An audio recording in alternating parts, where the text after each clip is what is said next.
The attempt to scrap the office of the special prosecutor last year is not dead. And this is a charge I'm giving to civil society. It is not dead. It is live. But we should not depend on the goodness of the president to say, withdraw it from Parliament. Rather, we should build this institution for the ages, an institution which stands the test of time. I was approached in respect of how to reform, and a lot of the talk I heard was revolving around me. And I told these well-meaning people that do not make proposals because of my nature. Some may see me as good, some may see me as evil. But do not turn legal provisions around my traits and characteristics. And the same way I'm saying, do not let this office's existence depend on the fact that the president wants it to operate, as we saw in December 2025. Secure it, bound it up, board it up well. And now we have a glorious opportunity with the constitution review process. Let it be stamped in it. And we are gratified that the committee, the Constitution Review Committee, put such a proposal in it. Let it be well-founded in it. Let it be well-clad, so that the next special prosecutor will not spend so much of his time fighting for survival of the office, fighting for survival of his position. It has been most unfair. It has not been for the best. We were 4-4, 4 MPP, 4 NDC. Felix, listen to this. By the time we got to the venue, the 3 MPP MPs ran away. We needed to call 3 other NDC MPs to be added to the 4, for the NDC MPs to be 7. And then Reverend Intim Fojo, he was a Reverend Minister. He was one of the 4. So he joined the 7 NDC to pass it to be 8-8, to be 7-1. And we got it passed. So if today some party is saying that, oh, they will take political opportunity, that political opportunity they are looking for is dead and gone. And let nobody bring the president in. It was us. We initiated it. I can mention the long history. So I went to the president, and I'm soldiering. I went to the president on this. That's why I've not spoken. And I went to the speaker on this. I know where we are. And the pastors come to me on this. I know where we are. When you are in the field, you act. You don't talk. Where are we? Today is 23rd. The Constitutional and Legal Committee of Parliament are meeting on it. I know every stage and every process. It is not the executive that does that. It is a private members' bill. And therefore, what the president said was right. When you went to our United Nations, what he said, if you listen carefully, you appreciate him for that. The honor that was supposed to be done to him was not given. You know that. So how can somebody take advantage of this? 23rd of this month, Constitutional and Legal Committee of Parliament are meeting on it. And last week, I was with the Speaker of Parliament in Kaswa, and the Speaker said that let no people who don't know anything about it stop talking about it. He passed it. He's still there. In the meeting that Parliament is coming, it will be passed. And when it is passed, the President has also said he will also sign. So, case closed. We were 4-4, 4 MPP, 4 NDC. Felix, listen to this. By the time we got to the venue, the 3 MPP MPs ran away. We needed to call 3 other NDC MPs to be added to the 4, for the NDC MPs to be 7. And then Reverend Intim Fojo, he was a Reverend Minister. He was one of the 4. So he joined the 7 NDC to pass it to be 8-8, to be 7-1. And we got it passed. So if today some party He's saying that, oh, they will take political opportunity. That political opportunity they are looking for is dead and gone. And let nobody bring the president in. It was us. We initiated it. I can mention the long history. So I went to the president, and I'm soldiering. I went to the president on this. That's why I've not spoken. And I went to the speaker on this. I know where we are. And the pastors come to me on this. I know where we are. When you are in the field, you act. You don't talk. Where are we? Today is 23rd. The Constitutional and Legal Committee of Parliament are meeting on it. I know every stage and every process. It is not the executive that does that. It is a private members' bill. And therefore, what the president said was right. When you went to our United Nations, what he said, if you listen carefully, you appreciate him for that. The honor that was supposed to be done to him was not given. You know that. So how can somebody take advantage of this? 23rd of this month, Constitutional and Legal Committee of Parliament are meeting on it. And last week, I was with the Speaker of Parliament in Kaswa, and the Speaker said that let no people who don't know anything about it stop talking about it. He passed it. He's still there. In the meeting that Parliament is coming, it will be passed. And when it is passed, the President has also said he will also sign. So, case closed.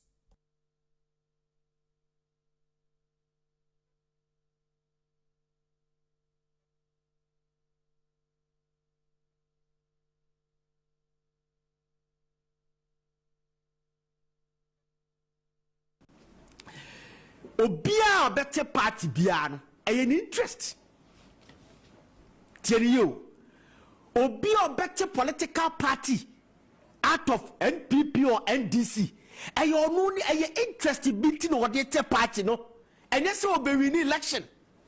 Kesben 92.9. Already the Japan, I didn't base.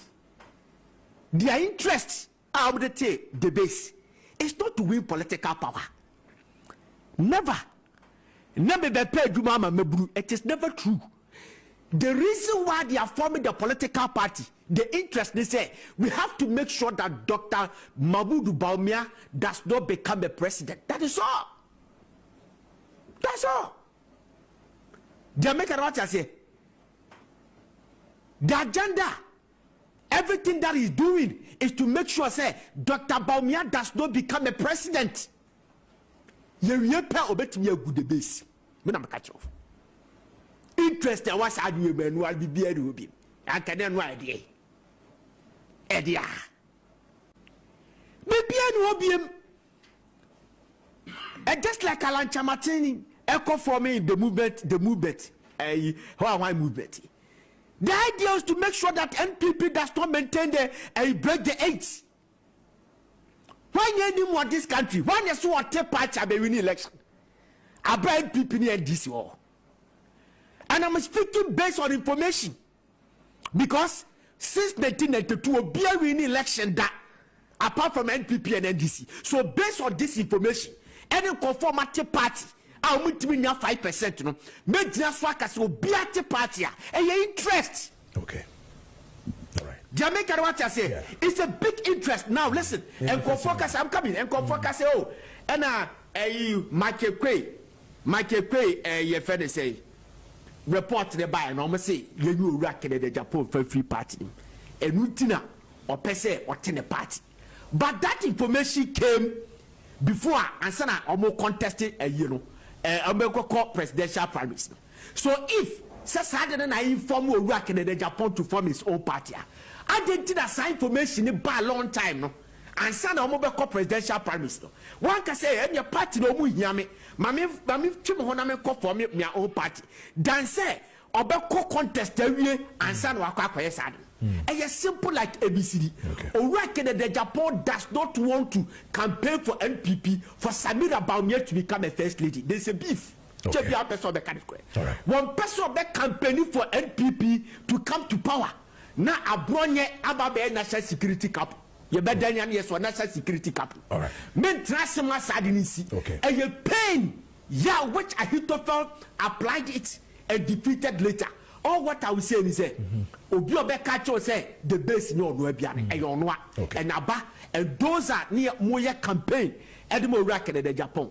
Now you have your choice to choose Oracle de Japan. But a catcher must say, don't apply and be on sycophantic spelling a bootlicking approach. Me and Dechi Obia on the Japan contest. One show ya dachi a behia babato today. Muamudi Netinua, more defty Dr. Mahmoud Bamian.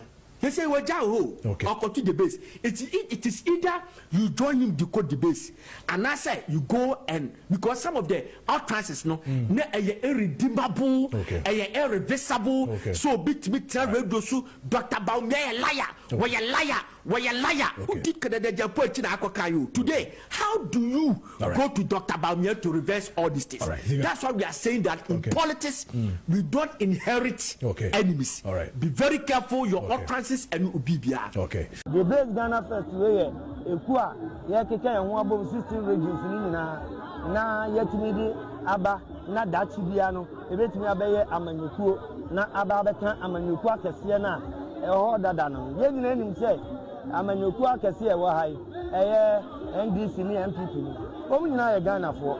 Nanso Sunatoda, I had a Fravia, one a new Bobutu, and Kwa NDC, Neko, a MPP. Enuna enipa bi atena sese da bi se third force ba bibi enkoye bi na bibi ensisi na kwam bi wo amanyoko yi enu no ebema wo mani ayeden ada ho enu nti na nipa nyina esufre obi a sabe ono de waye na den se ejadifo odune won ho tourism betimi abakura yi mu obi bi ala betimi aye na duma enya sabe abrante enya ne so ne de na enkoye se ebi a yebeto abani de wie no ankoye minister bi ni MP bi ni nkrofo a na je se abadwafo de ye nyina ya ye de enkoa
Yes. Hello, Mpachawani. Pen boss, hello. Mpachawani. Mpachawani kase. General forms in our farmer. So this Obama, Deputy General Secretary, Second Deputy. Aha.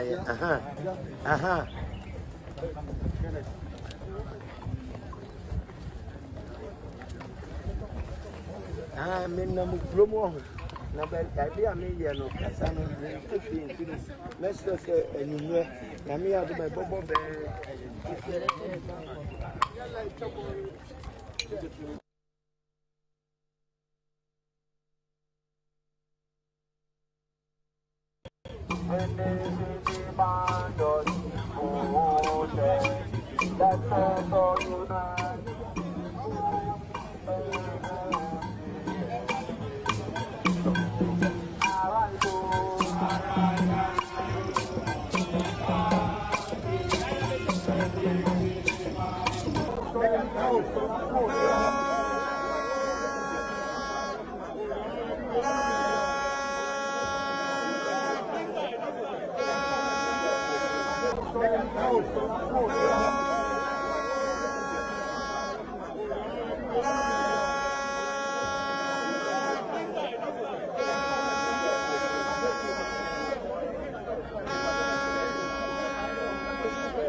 Government is broke, government is broke.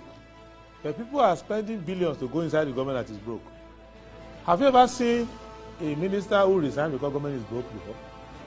Government has no money. Have you ever seen a governor who said, ladies and gentlemen, when I was elected, I thought the government had money. Now I discover government has no money, I resign. Have you ever seen it? Government has no money, but they are bringing money out at election time. Where is that money coming from? So they are lying.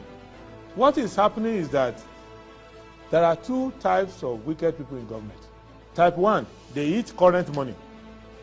Any money they find in government, they will eat it. They are wicked about that one. There is type 2.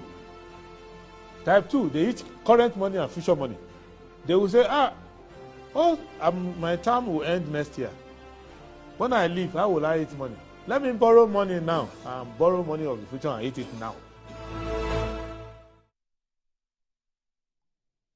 Hello, good morning, and thank you very much for joining the show. This is Good Morning Ghana on Metro Television. My name is Alden Ward. It's always a pleasure to come your way. It's a beautiful Tuesday morning, and this is the day the Lord has made. Indeed, we're glad in it. I want to say big thanks to the Almighty God for making it possible for us to return here to join the nation's conversation on the big issues that matter to you and I, the big issues that are making rounds in our dear country, Ghana. And I say, Assalamu alaikum wa rahmatullahi ta'ala wa barakatuh. Today is the 21st of April, 2026. Oh God, this is how fast time flies.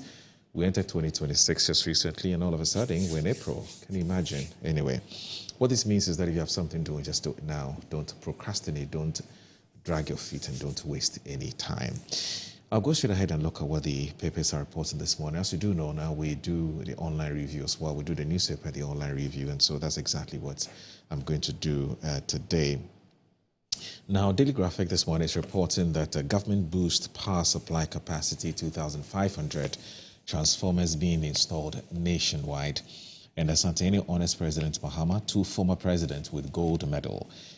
VVU proposes tuition support for private tertiary students. That's on the front page of today's Daily Graphic. Now, the Ghanaian Times says that court sets aside the Judicial Council's dismissal of judge. Fire outbreaks decline, but damage caused road crash casualty surge. According to a GNFS report, government invests 550 billion cedis in road sector in 16 months. President Mahama. Daily Guide says CSOs criticize over natural resources destruction silence. Intimidation can't break MPP, Bamiatu government.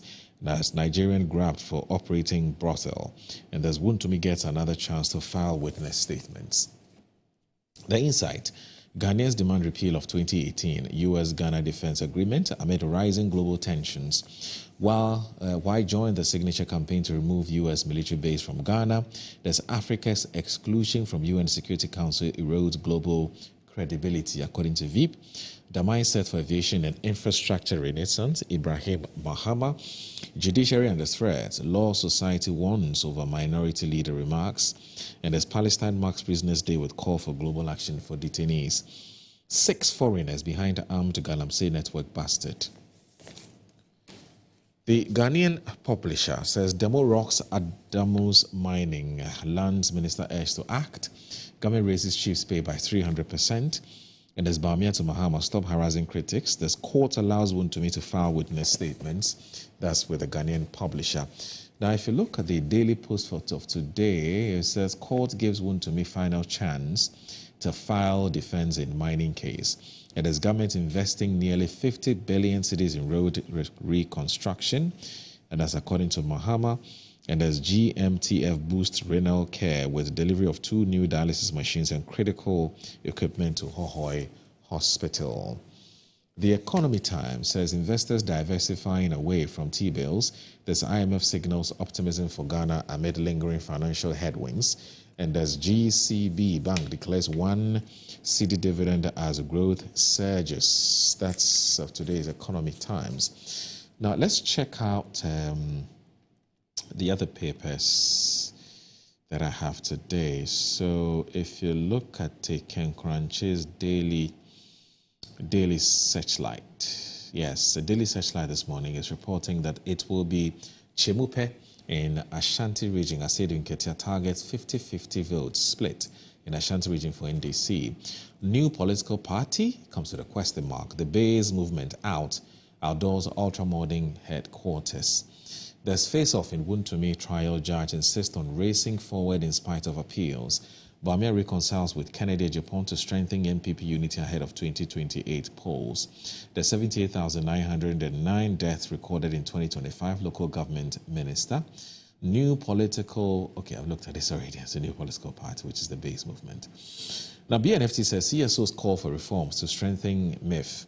And as BNFT commits to results-driven support for YEF winners.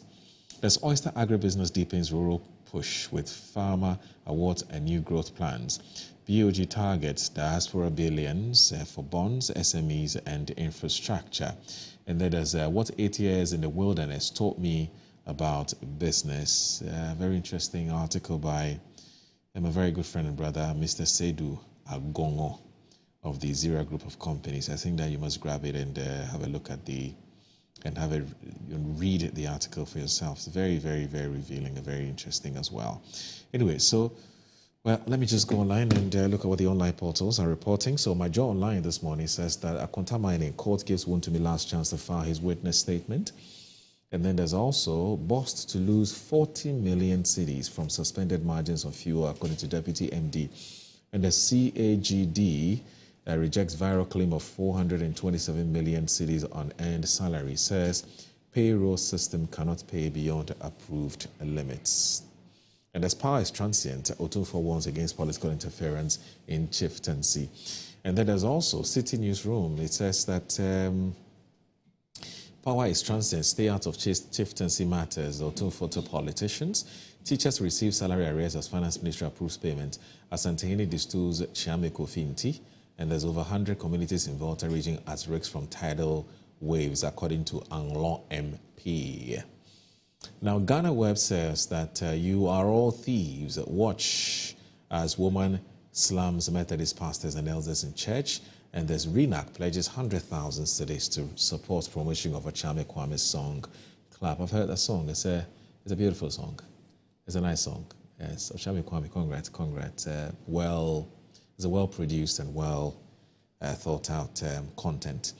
There's also a defining moment for Ghana, the Damang takeover and the rise of indigenous enterprises. So anyway, so that's it for the newspaper and the online review. Please stay with us. This is Good Morning Ghana on Metro Television. I'll let you in on my guests shortly.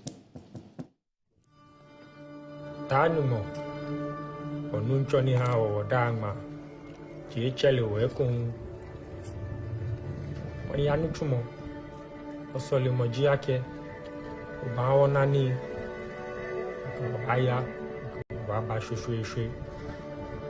Amen.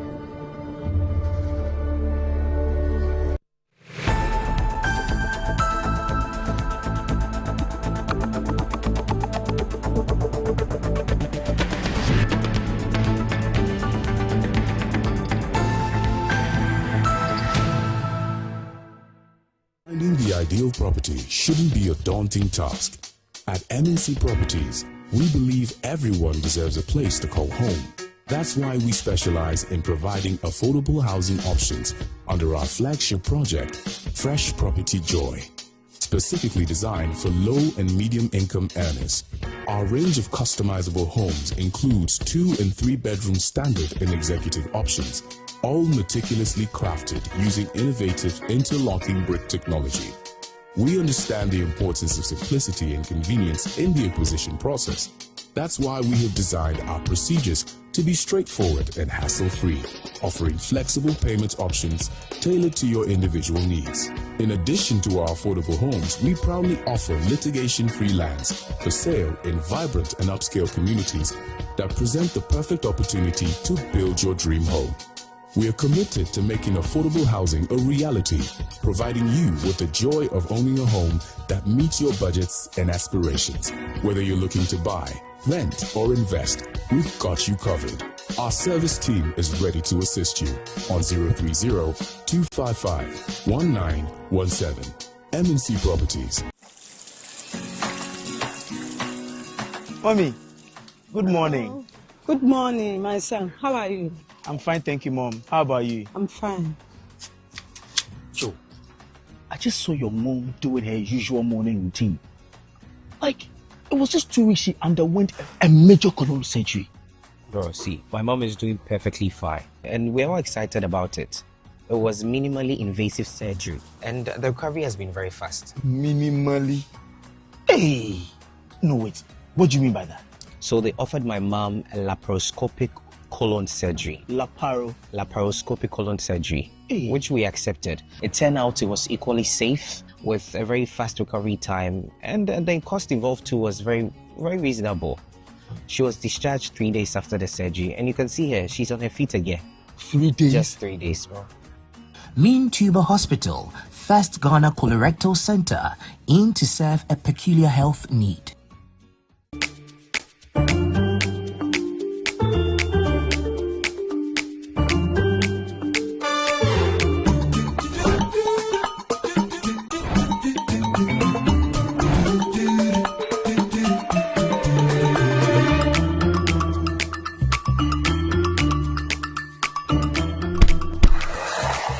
Hey buddy, it's me Azar. Yeah, me now they see. Hey, you don't look fresh. Oh. Hey. With your label today, me. Wait till you see what's inside me. Azar, freshly made inside and out for greater coverage and colors that last longer and beautify your walls, spaces and places. Azar, no size. Go ahead. Buy now. Azar, #1 from Azar Group since 1921. Grandma, me chechi amuni nara, me ding edi baby dapa. Me di adi sonko kra na ebremo. Nya odi to aduane mu ama waduane e dapa na me de bremo. Eno any some spices. Some spices here. Ebuwa no bebre o. Various flavors. Ubenya eya akoko. Ubenya nantwie. Yedi ku jollof mu ma emu yede. Ubenya yedi ku nkwan mu. Yedi ku froye mu. Ho na kope bito. Na ema waduane enye de. Unyemi ni a. Yenkon yenkonko tie nyankofo eka. Autant de communication, ni all enjoy Oduba. That's some spices. One in the essence, don't fight. I should get it. Some spices in a sabi, daddy so say. Some spices, one some. Some spices, nyama chicken. Some spices. Nsaka in Ketwa, measure 10 grams. Yawa chicken, spaghetti, garlic and ginger, stew, and jollof, and the flavors alpha bebre. Some spices, yes, Saka. FDIJ jadien kratwe yatum.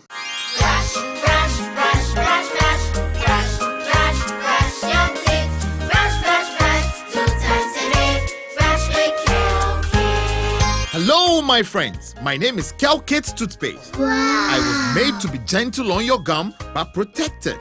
I will protect your teeth from cavity, make your teeth whiter, stronger, keep your mouth fresh all day. And best of all, I'm strawberry flavored.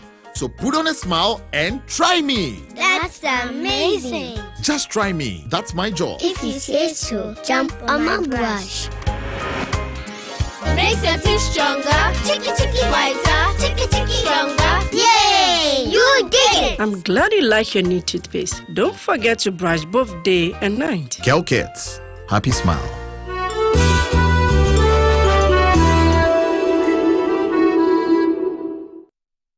Hey, Unia, new release in Yana. Kaya gum. A bitino was me new release. Me can wa assess fit muhono. And na Tech Garages Limited. Aquafa besiesi amana aye nitia. Obiasa ya kamru no. Accident car no na. Tech Garages Limited. Amana se jina ni naso sa no. Me se wo. Wo mo akwafa broni fita engineer efra brochiraba. And wo check cars no. Na wo hunu ba bia fault krowo. And ho spare parts so wo de hye. Afenesi road. And so ho charges kakra bi o. Tech Garages Limited. Wo ye general servicing. Ebi ni engine overhaul overhauling, engine tuning, oven spraying, general electrical works, air condition installation work, BMU, upholstery, gearbox, make a day. Tebutech Garages Limited. Apart from sir, car that wotimi ato, and now our Toma one was sire importation of cars and whose spare parts, if I butcheba, Wokoto Kamawa, a free. Ace, also what you call Tebutech Garages Limited, our La Paz Malam Road, after Bayard traffic light. Wow. Bibiania for 0206 48 1793 and now 0542 96 1111. Website tebotechghana.com. Tebutech Garages Limited. Hey, Kaya will be a Benyani. Tebutech Garages Limited. Your car beauty and the power boosters. Looking for the ultimate oil city getaway? Welcome to the Groove Etipon Beach Resort, where luxury meets adventure. Host your meetings and events in our fully equipped conference facility. Relax our sparkling pool, unwind in cozy rooms, satisfy your cravings at our scenic restaurant, and enjoy fun-packed recreational activities and a walk through our charming menus. Whether it's business, pleasure, or pure escape, the Groove is your perfect destination.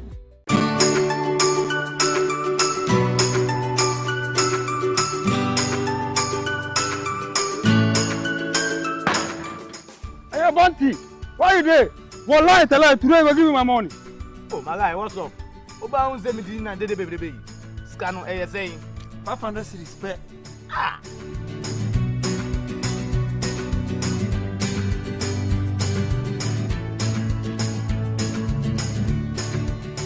Hey, I see. Level don't change. But to show me the way. But there's some sorry, Manua. Talk to babe. ¿Quieres ganar dinero? Huh? Cash. Yes, cash. Shisha kwa mpa edubeko nkunimdie mu. Call wadaon.us na me sign up. Ema ore mfi se udi u telephone number so ebeka ho uwie a. Afei, be games no emu. Shisha one shot game. Fasika kume bitu ho. Afei, number se free 0 to 99. Yedie wakumape. Na obenya sika dia free 50 Ghana cedis. Kopim 500 Ghana cedis. Hey, so it'll be easy like that. Just like that. So I'll go buy my dream car. Por supuesto. Just visit wadaon.us and win some cool cash prizes. Baby, yes, baby. Boom! Wadaon, you need too much. Play responsibly. Gaming can be addictive. Accredited and endorsed by the Gaming Commission of Ghana.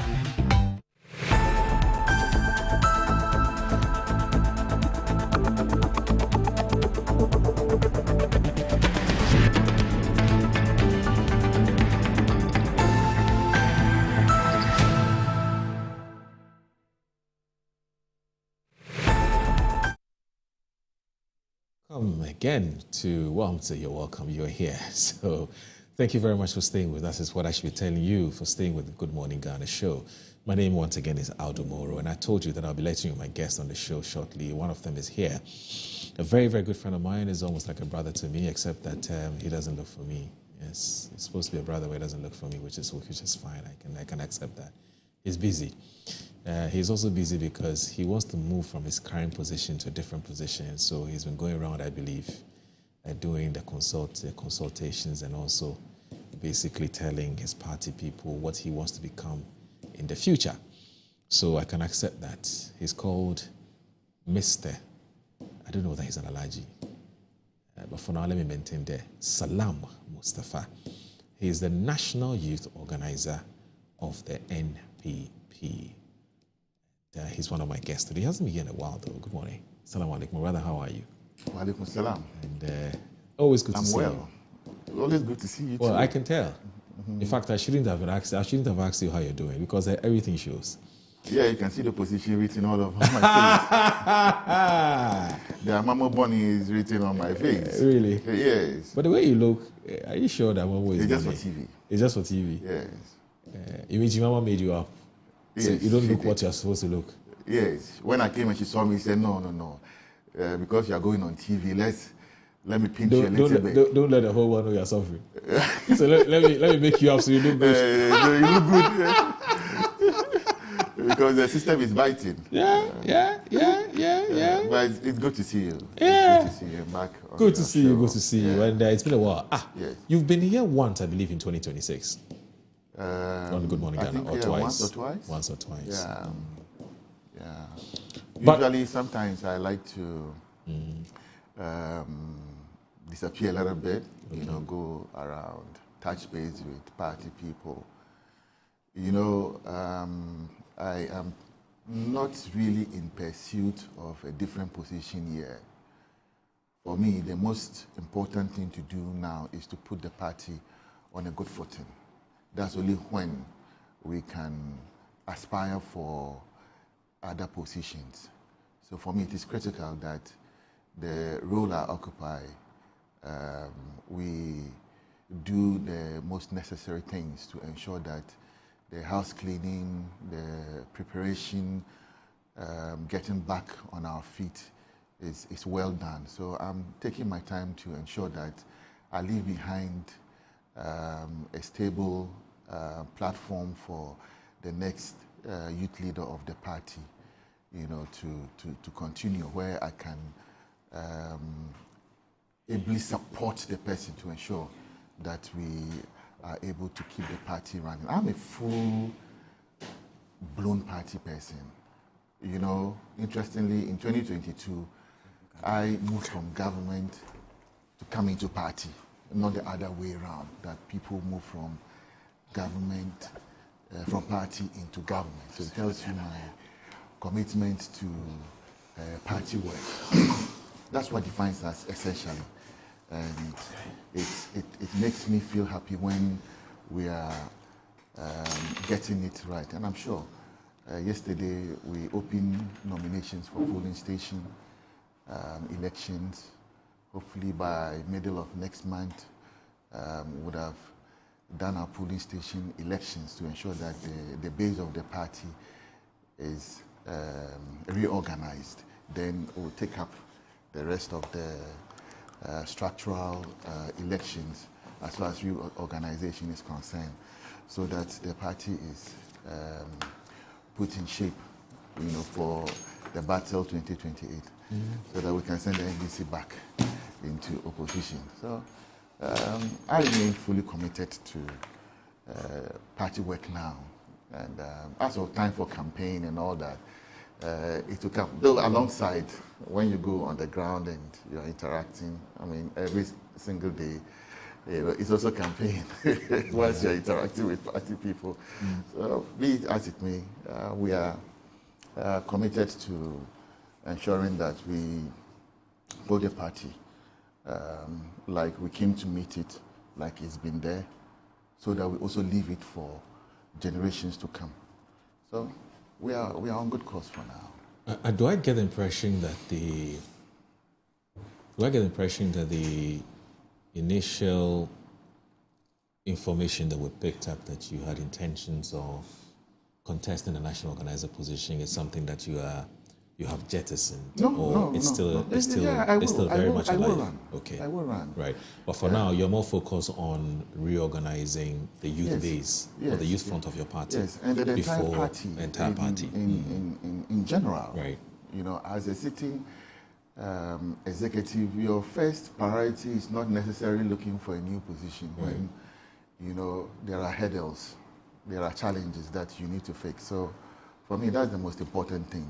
When we are on a good footing, then we'll pursue the other interests. But take it from me, I will run the full course. And by the grace of God, I'm going to win.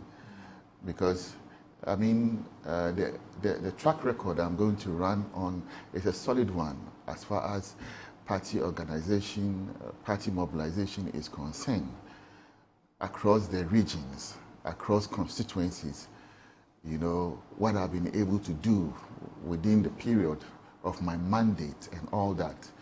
So that's what you take, you know, as your CV, as your track record to the party people. Yeah, we didn't win, we lost. What are the encumbrances? You go and explain the issues to party people, then you pick it up from there. And I'm sure we have a very reasonable party following, who understand the issues, the trends, and of course, I mean, I come in with the right level of energy, skill set, maturity, experience, and driving the organizational department of the party is not something that is new to me. I've been inside the fire and out. I have been bent and out. I understand it at first hand what it means to supervise the organization of the party. Usually when people are outside, the assumptions are and how they see things is a bit different than those of us who operate from the inside and understand the difficulties, the nitty-gritties of the work. But be it as it may, we will be accounting, and very soon I'll start full accounting for my stewardship as far as youth leadership is concerned, what I've been able to do, within the time period, and what, is ahead of us, how I intend to, put, the organizational department of the party together. Look, Moro, if you ask anybody who has worked within the organizational department of the party, will tell you that it is the most difficult part of the work. And especially being National Youth Organizer is one of the most difficult positions anyone can ever handle. And for me, one of the things I have told myself, one of the things I hold very dear that I am proud of is putting myself, in the role. It has challenged me beyond imagination, my capacity, my belief, and the lessons have been awesome. Look, apart from 276 constituencies to handle, you have SRCs to manage, you have blogs, student blogs, you have, currently we operate about 255 TESCON institutions across the country. Huge numbers, everyday young people. And working with young people is one of the things I have, I relish, because of the amount of debt you get. How much there is to learn from young people. And every day you have to, meet up, catch up with the energy, with the intellectual debt, with the capacity, and also give hope to the generations behind and carry them along. So it's an inspiring, journey that, by the grace of God, we'll be sharing a lot of stories, and then we'll take it up from there. Okay. Let me also say that your brother from the other side, Mr. Eliken Kotoko, also a very good friend of mine, is also like a brother to me. We've known each other for many, many, many years. He's also here with us. He's the Deputy Chief Executive Officer of the Forestry Commission, but also doubles as the Deputy Youth Organizer, I believe. Deputy National Organizer of the ruling NDC. My sincere apologies for that, especially when we've been having this discussion from time to time. So, Elikem, good morning. It's good to see you join us. It's good to have you join us. Good morning, Moro. It's been a while, and sometimes I ask myself why and where have I been. But I mean, those are just the exigencies of time. You wake up and one or two things keeps you occupied, and before you know it, it's dusk, and then you have to retire home, and then the next day it's dawn, then sun sets again, and so the cycle continues. But I mean, time management allows for us to be able to contain and be within this space. So I'm happy to be here today. As a politician, I mean, you've seen power before, you've seen opposition, and you're now in power. Sometimes when you wake up, what is that one thing that you would say agitates your mind? To be very sincere with you, governance, politics, you know, those things. When I wake up, or even when I wake up every morning, I mean, the first thing is always to think, what next?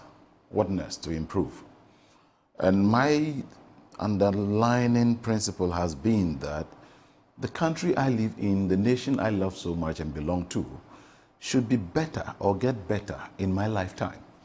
It shouldn't be that I will also be dead and gone before someday people will say they once lived a certain Elikem, they fought and they made the way. Yeah, we are ready to prepare the way, but we must also be beneficiaries of a system that should be just, a system that should be fluid, a system that works, functions.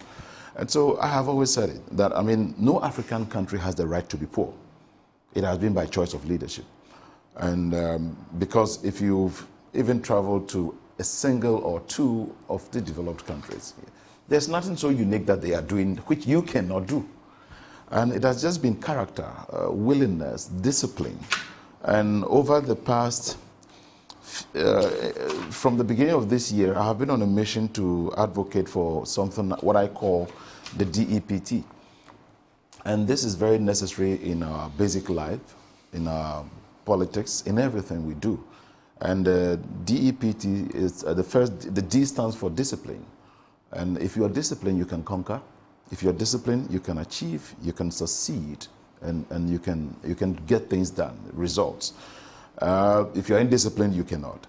Then the E stands for endurance. You need to learn to endure in all things you do.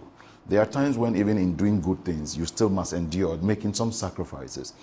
If, for instance, you guys are complaining that you need to improve the quality of your service, the infrastructure, etc., and you are not happy with this environment, you may need to endure maybe for another 1 year whilst you are putting up a new structure or doing some kind of thing. So if you even seek progress, you must still endure the current situation. And sometimes we endure in order to have a story to tell and to seek a better tomorrow. And so when you are able to be disciplined and endure, then you must also be very patient, because endurance means you are very patient enough. And being patient means that you can actually understand that, okay, this one I need to consider, I need to be patient, I need to wait a little bit, put eyes on this and all that. Then in the end, tolerance is very key. And you know, patience and tolerance are like twins.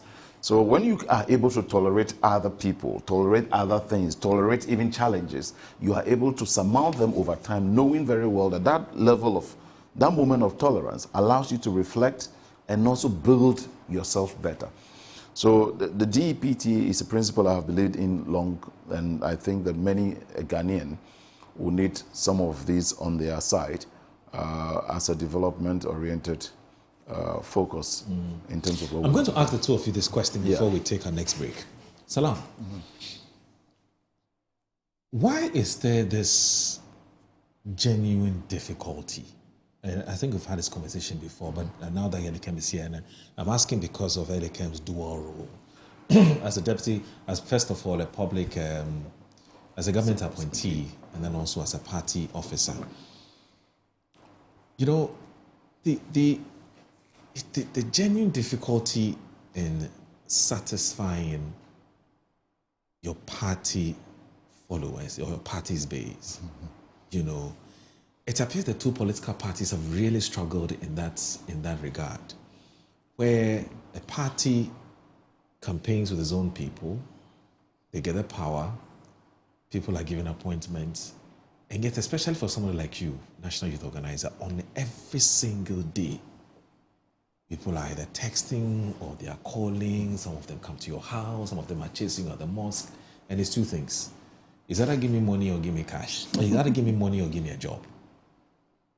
And the frustration that comes with it. And especially, and it becomes maybe more frustrating when sometimes some of the appointees, you were not an appointee necessarily. I think at some point you became a YE or something, right? No. I was a presidential staffer. Good, presidential staffer. Now, when you double as a party officer and also an appointee, that's even worse.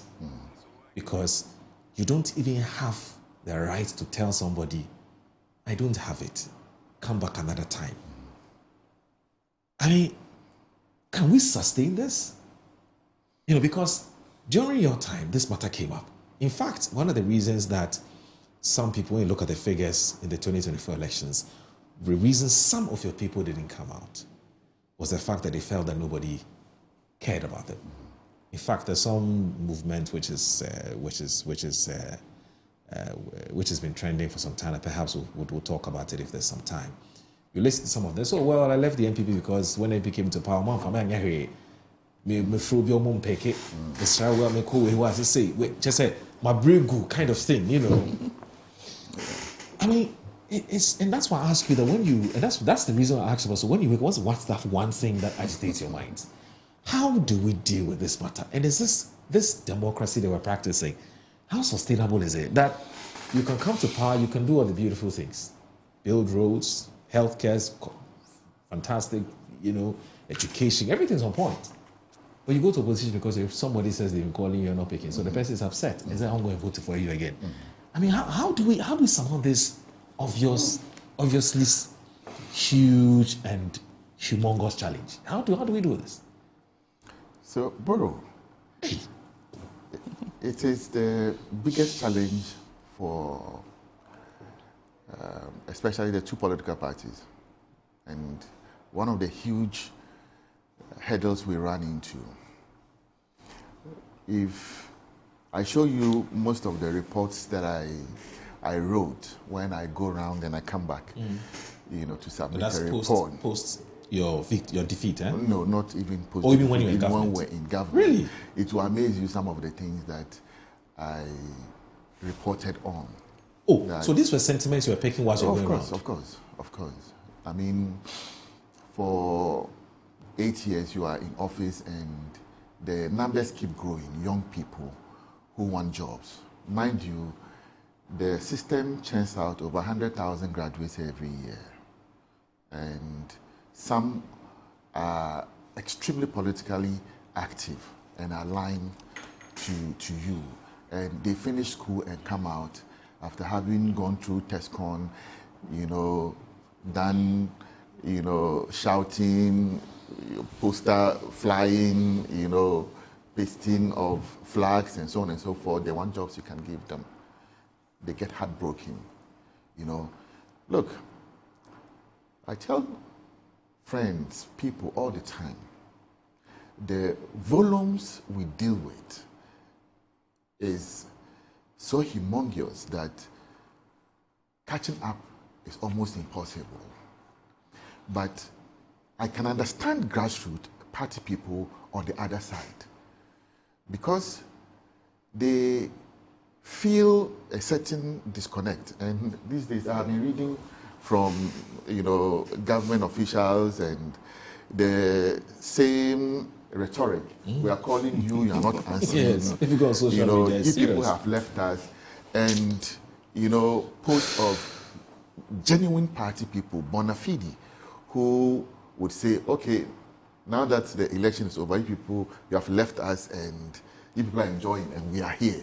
We still will campaign again in 2028. Yes, that is the disconnect that would keep giving us problems. So when my friends in the NDC were celebrating, you know, their victory, you know, because it was so huge that they felt, I don't know, on top of the moon, like cloud 9, you know, basking in the huge goodwill they came into government with.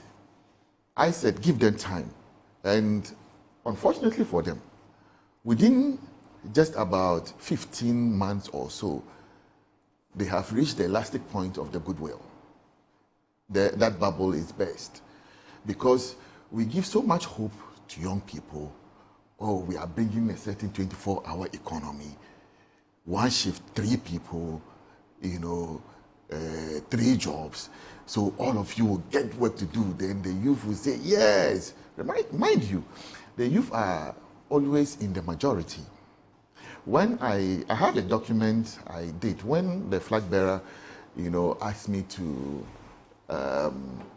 lead the youth campaign in 2024, I took my time to put together a lot of material. One, you know, when you say youth, what do you mean? Who are they? Where are they? You know, how do you reach out to them? What do you say to them? All of these things we took time and what do they want? Yeah, I have a document on it, you know, and it will amaze you that if we are going to stretch, if you take the voters register, because we had to look for numbers and so on and so forth, the voters register we went into the elections with, if we are going to stretch the youth bracket from 18 to say 45, we are looking around 72% of the entire voters very significant. register. It's not just significant, it's absolute majority. Yeah, absolute majority, yeah. Okay, I have a research piece we did. I didn't know this topic would have come up. I would have shown you some interesting dynamics that played out in the last election as far as youth analysis is concerned. And you would have, and I would have, you know, you would have appreciated the movement of numbers, you know, why young people move in this direction or that direction. But at the end of the day, the young people would believe in the cause. And mind you, both ways, we have a large youth following, okay? And when they put their lives on the line and work so hard for a party to win, and few get appointment, and the majority are, you know, left out, so to speak, and they are not able to assess leadership, our party begins to grow. Yeah. Look, as youth leader, even before I became national youth organizer, I was dealing with issues of scholarship. Okay, you have huge numbers of young people. Assuming scholarship secretariat is going to do maybe 10,000 a year, maybe take 100,000, and about 400,000 people get enrolled every year into all the various tertiary institutions in this country. Every year, 400,000. It tells you that there's a huge challenge in dealing with the numbers. And I have said this consistently, that for me, until party and government are able to co-share power, we will not be able to deal with the issues of our party. I have a video. I think it's on CT. What form and nature should this co-sharing take place? I mean, if you look at the NDC, I mean, even during your time, you did that. When Sami Oku, in his capacity as national youth organizer, was made the YEA board chair, that's an appointment. Yes. Well, it depends on how you look at it, but that's some kind of an appointment. Yes. And I'm sure there were a few other people who were playing that dual role. You come to the NDC, same. Rusedo, National Service, Elikem is here. He's at Forestry Commission. Jojo Pariado, Youth Development, and is it Youth Development and something? I've forgotten if the full. I think Empowerment. Empowerment or something. Yes, he's there. And then you also have there's Communications Officer, National Communications with Sami Jemfi. He's there. His Deputy Malik Basintale is at YEA. You know, I can go on and on and on and on. There's Osman Ayariga, who's a deputy youth organizer. He's at Youth, what's the name? NYA, National Youth Authority. So you can go on and on and on and on. Is that a co-sharing you're talking about? No. Oh, no. Okay. No. So that's why I asked, what form and shape should that take? Where it is difficult to, sit at party headquarters and have appointees appear before party leadership, okay, and as it were, have some arrangements with party, okay, directly, is what I mean co-share power. Right. Most of the times, and in no time, the Elikem Deputy National Organizer, this same group of national executives who won elections for the NDC just some few months, about 16 months ago, today, if you look at the spectrum, you will see that they are really under pressure. And lots of pressure. Right? But these are the same executives that just brought the party into power. But it looks like they are non-existent. All right. It is because when you go to the Adabraka headquarters, the amount of pressure you face there, you don't have any appointee who can come in and ameliorate the situation. And when party people go to the headquarters, there is hardly any support system that they can find, except executives who might also not have enough to give. And once the sharing of the cake is, imbalanced, I can tell you that you are going to face difficulty. Look, Moro, it is very easy to lose power. Winning it is difficult, but losing power is so easy. In fact, you can take a week and lose power. How to get people angry takes very little effort. But winning it is so difficult. That is why we work so hard to win elections. A lot of people involved put their lives on the line. So when they begin to feel left behind, it's a problem. You see, we cannot run a system where after winning elections, nobody essentially appears at party headquarters again. You even go, as we are seeing today, Chairman General is on a thank you tour, disguised in campaigning for presidential slot. So essentially, you go to the headquarters, nobody is there. It's not that they don't. Fifi is there.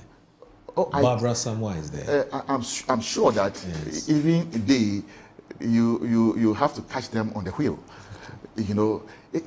That's how much pressure is involved, and it is due to our numbers. All right, the multitudes. Because look, as youth organizer, I have a following who are looking up to me. I have a line of command.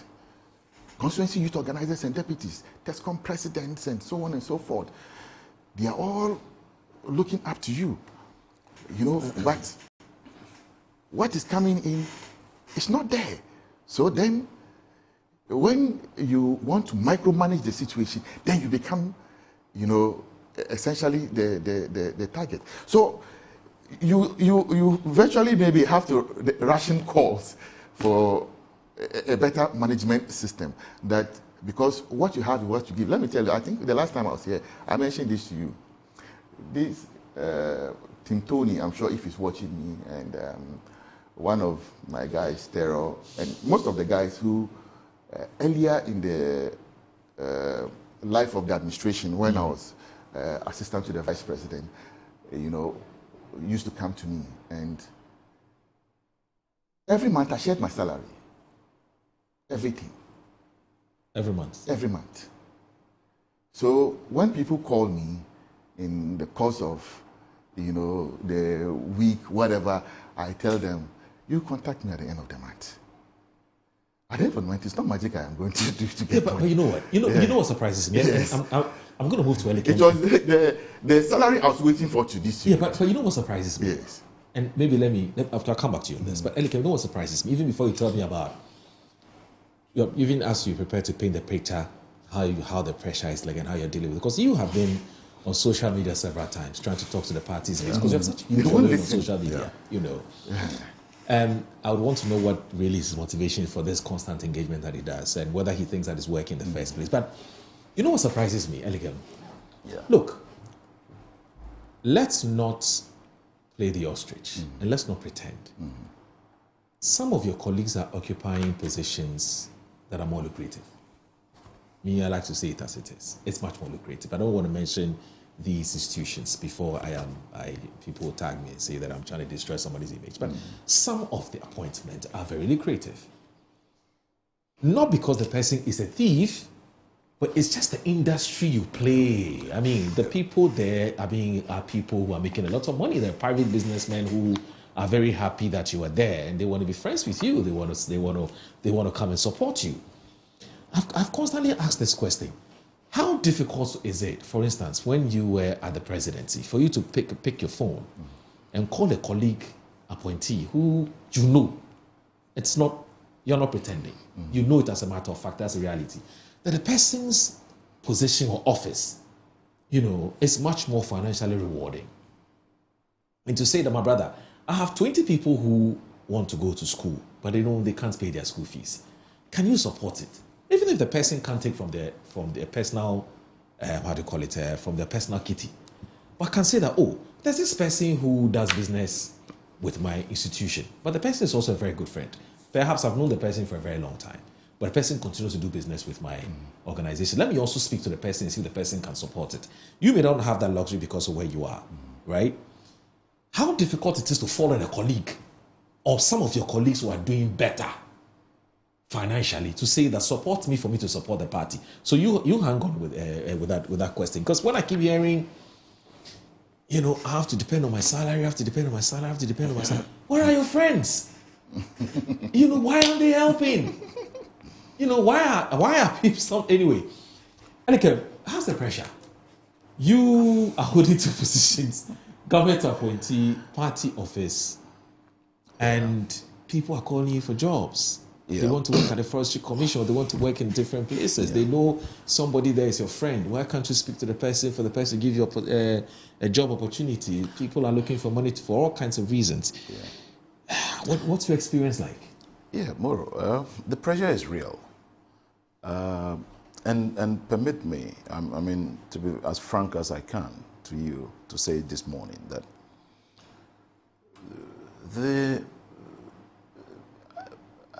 first and foremost, let me, on this note rather, commend the likes of Sami Jemfi, Eduji Tamaklo, Randy Abe, Wisdom Dogbe, and other colleagues, colleague appointees, and for the great works, exceptional work they are doing in combat of Tema Oil Refinery, Apache of Bost, Yaira Koku of NIA, and many more.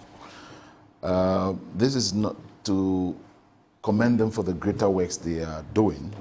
And also, first, again, let me make it clear to my brother that the national chairman of our party is not the administrator of the party. And so you do not expect the national chairman to be seated at the party office to be receiving visitors. Okay. Let me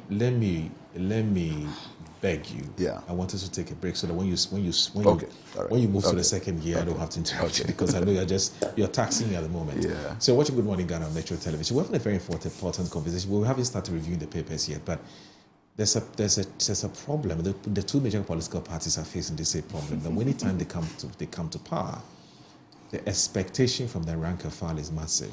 It's incredible. And both of them have been struggling to deal with the everyday challenges that their party supporters are facing. We've got to find a way around this, and that's the conversation we're just thinking aloud how to deal with it. So please stay with us. It's Good Morning Ghana on Metro Television.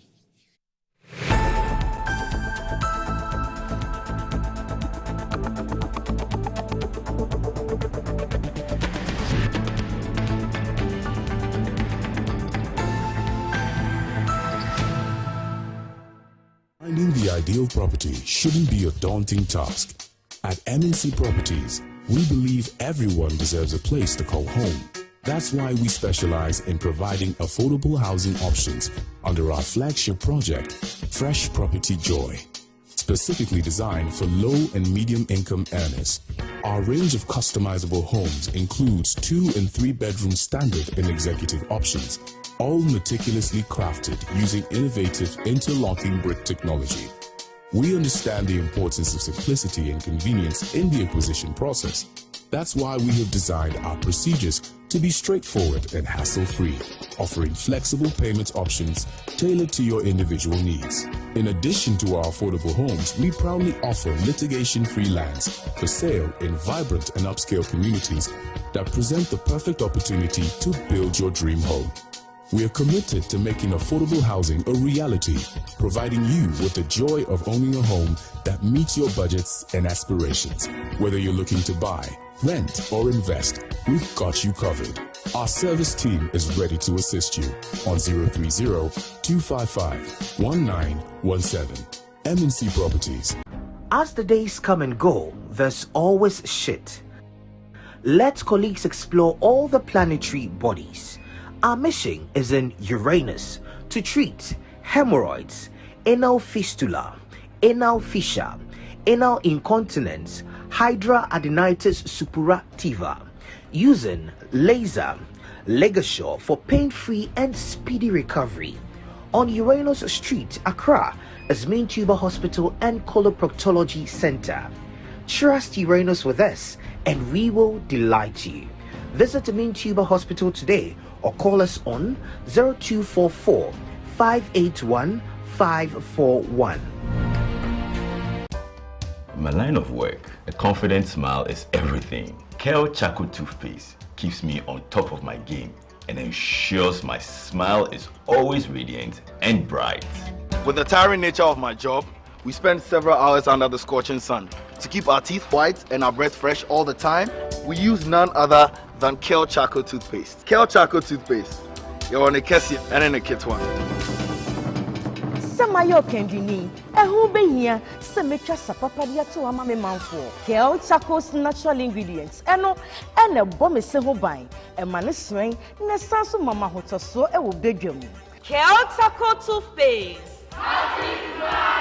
Choose Kel Charcoal Toothpaste for anti-cavity, whiter teeth, and fresher breath all day. Available in 80 gram and 150 gram. Grab yours today. Kel, happy smile.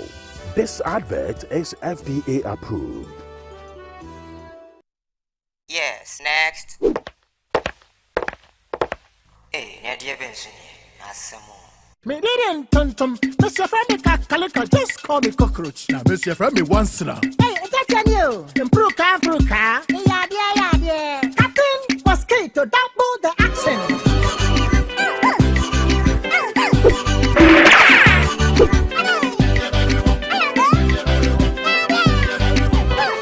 Me did this sasso spray. Mr. Femi sasso quell. Yeah, go to my sasso.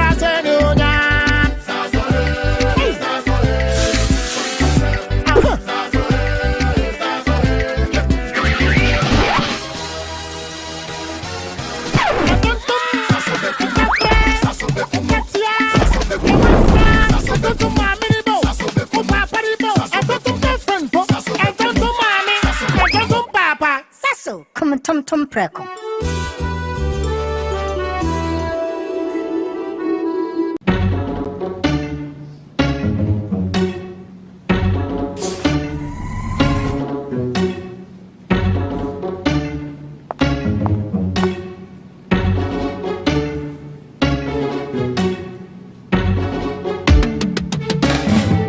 It's time to believe in you.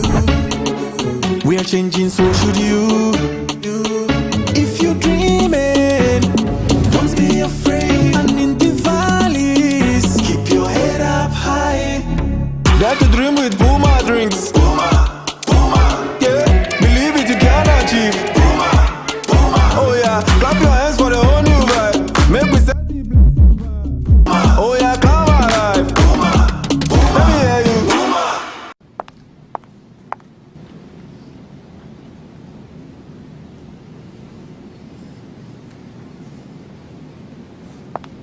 Puma drinks, a whole new vibe. Another quality product from Casa Precon. This advertisement has been vetted and approved by the FDA.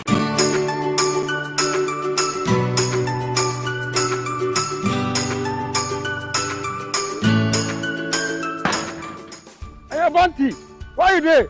What lie tell her today? Go give me my money. Oh, my guy, what's up? Oba unze me di na dede baby. Scan on ASA. 500 cedis per. Ah.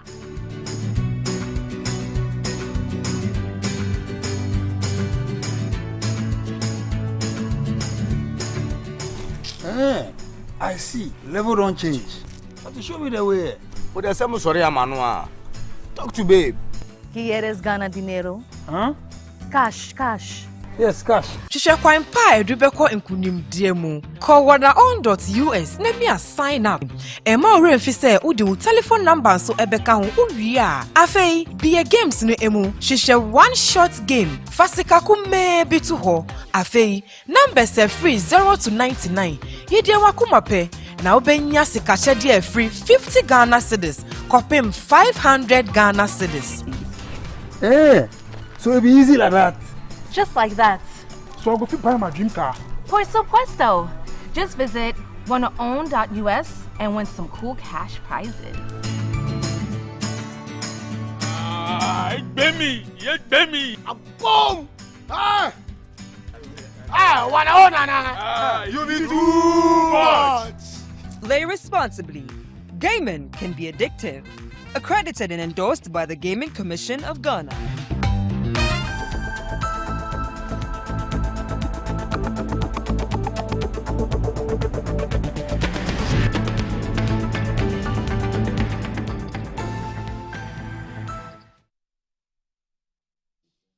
All right, thank you very much for staying with us. This is Good Morning Ghana on Metro Television. This show is also live on 94.1 FM. Remember that the Good Morning Ghana show is brought to you by Metro Digital. My name is Aldumo, and I'm here with Salam Mustafa, who is the National Youth Organizer of the MPP. Also here with us is Elikem Kotoko, who is the Deputy National Organizer of the NDC, but also doubles as the Deputy Chief Executive Officer of the Forestry Commission. And today on the Good Morning Ghana show, we started in one of those fashions where there's something that's agitating the mind of the presenter and he wants some answers.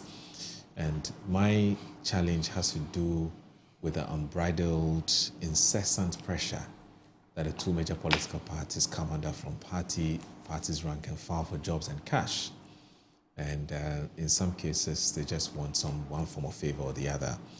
And the genuine difficulty in satisfying their base and how that sometimes leads to the exit of the party.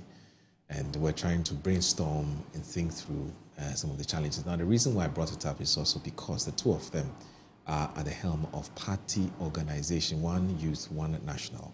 And so they have a better appreciation of this challenge that I'm talking about. And it's been quite an interesting discussion so far, where Salam Mustafa was recounting what happened to him when he was at a flag, when he was at a Jubilee House as a presidential staff, also doubling as a national youth organizer.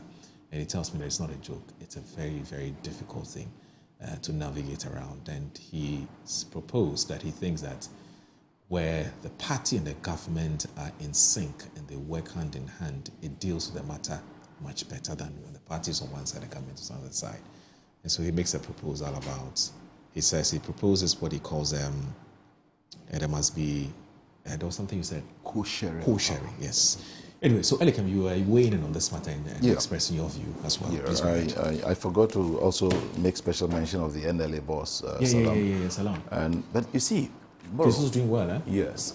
Before we exited on break, I was trying to make a clarity that the national chairman of our party is not the chief scribe or the administrator of the party, and therefore you do not expect to have him seated at the party office. And Salam knows it better than I do, or just as much as I do, that no political officer, no party officer sits in the office from morning to evening, from Monday to Fridays. You have days that you do, for instance. And that is why what is very key in all of this is time management, communication, and relationship. Right. When you know how to manage your time, for instance, let me take myself as an example. At the Forestry Commission, Mondays are busy days, so I don't have anything to do with party folks. Tuesdays, we hold our FEC meetings, so if I'm able to, and you want to meet me, you can meet me at the party office on Tuesdays. Wednesdays are also dedicated for the people who want to meet me. Thursdays, Fridays, I'm unavailable. That allows you to be able to schedule well and fall within. Yes, the pressure from the grassroots and the base will always be the same way. The reason being that it is not only your party people who voted for you to even come to power. Yeah. At any time there's an election, and when the cycle comes, they are your core loyal party people who are dedicated and active. They go out there to also convince those who are not party people. They talk to those who are not party people. They are able to bring them on board. And they, together with these people, all feel that having fulfilled the request you made of them, it is your turn to fulfill the end of the bargain. And so, like it or not, once you are in power, there will be a lot of calls. There will be a lot of messages. There will be a lot of expectations, more than when you were in opposition. If, for instance, in opposition you were receiving 100 calls a day, trust that that could triple or multiply beyond that. And I was just checking, 45,475 messages. And so you ask yourself, yes. 45,000? Yes. And so, for instance, I put a lot on the archive, so you would have to go there and check. So if you want an officer to be responding to messages, for instance, he can spend the whole day just responding to messages. And you again complain that on Yeshri or you get it. So you just need to manage it. So like it or not, you asked why I do those social media engagements. Sometimes it's just to make the people feel that you appreciate even their frustration. It's not intentional. It's not deliberate that you call and I don't pick up, you send message and I don't respond. If I read the message and do not respond, then that is probably a bit of a problem. But even that, sometimes you may read a message, oh, then another call comes through, I'll get back, and you forget. And it is also why it is always good. That is why I say relationship and communications is very key. To always make them know that, look, you appreciate their consent. You helping in one way or the other. There's not going to be any single appointee who anybody can accuse that is not helping anyone. Unless you expect that you want to see them scream on rooftops and say, hey, today I have helped 5 people with school fees. Yesterday I paid the medical bills for 2 people. 3 days ago I helped 2 people get a job here. No, there's no need. And because the people are many, when you tend to even announce those things, you may rather even worsen the situation. So you are better off helping people one after the other. Sometimes you will hear them themselves say, oh, Charlie, this guy, very good. When you go there, you get my point. So it is very critical. And that is also why people need to know that appointments by the presidency is very, very, or the government is very strategic. It is not just done anyhow. So you would see that there are certain places that a technical expert is put there, then a politician is also added to it in order to make a blend, that synergy, to be able to relate with the party and the base whilst the work is ongoing. In fact, 2 things we have done this time around, for instance, is that if you look at the Deputy General Secretary, Mustafa Bande, he serves as a liaison between even the party and government. Okay. And also one other thing we do is that with the leadership of National Chairman and the General Secretary, this time around, as often as we can, we invite appointees over to interact and have conversations. Oh, you do that? Yeah, we do that. For instance, last week we were supposed to hold a similar one and it didn't happen due to some other challenges. Okay. But it is something we're doing constantly in order to ensure that party is also aware what government is doing very well. So that, okay, Minister of Communications, Minister of Finance, what's going on, what this concern has come to our attention so often, what are the solutions? What do you have to tell us? How do you think we should go about this? It allows for a proper engagement and building that relationship. But the truth is that from the very day a party wins power, expectations begin to rise. And there are some people, many who may even forget that it's a 4-year tenure. Somebody may get a job today. Someone will also get it tomorrow. Another will also get it the next day. But how you relate with them to make them appreciate the fact that as they are still unemployed or haven't gotten their expectations met yet, you will. There's somebody who is just expecting that e-levy should be cancelled. So the very moment the government has set in motion and cancelled e-levy, you have fulfilled all he wants for the 4 years. Yes. Or betting tax. He wants betting tax to be removed so that he can bet it. So you have fulfilled his promise for him. So the expectations are based on reasons why different people voted. And that is also why others also have concerns about oral. But I must also state on record today here, there is no government apart from this very one, which for the first time in the history of Ghana, within its first year of taking office, have begun prosecutions. Go back and check. Not even President Kufuor's era. No government. Usually happens in the second year. It happens in the second year. So this government has been the one that has rather been very proactive, even in implementing and enforcing through the oral. But because the Ghanaian knows the magnitude of rot that they believe they witnessed in the past 80 years. So it's like, even if it is 5, it ought to have been 25. If it's 25, it should have been 50. And they feel that there are some we witness ourselves and expect, but things must be taken procedurally. It is prosecutions and not persecutions. So that tomorrow egg is not splashed in your face that you didn't do this well, you didn't do that well. I'm sure along the line we will come to the special prosecutor also. Yes. There's something also I want to say. I have long held a certain view on democracy. And so I just want to read what I have, which is very known by many who follow me on social media, that Africa must define her own democracy, craft her own socio-eco-political policies to emerge an African lion. We've heard of the Asian tigers and what have you. But you see, we have allowed the Western approach to handling democracy be the only way we all see, because we are all Westernized, we are Western educated, etc., that their way of defining democracy is what matters. So when America says we frown on polygamy, it means that Africa, you must also not, because that is not our way. When they say that we are for LGBT, then Africa, you must be for it. No, Africa must craft its own socio-eco-political policies and follow it through. Because if you, the late Nelson Mandela, for instance, believed that leadership should be from behind and then watch what happens. If you look at what our traditional authorities used to do in the past, or our traditional authorities used to do today, they may not necessarily want always the majority to rule. They would listen to both sides and then take wisdom from what arguments both have made and decide the right path. Because sometimes the majority can also make the wrong decision.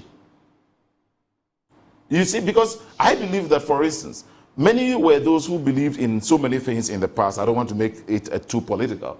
But they were not happy with President Akufo-Addo based on some of the things, and they said they've regretted.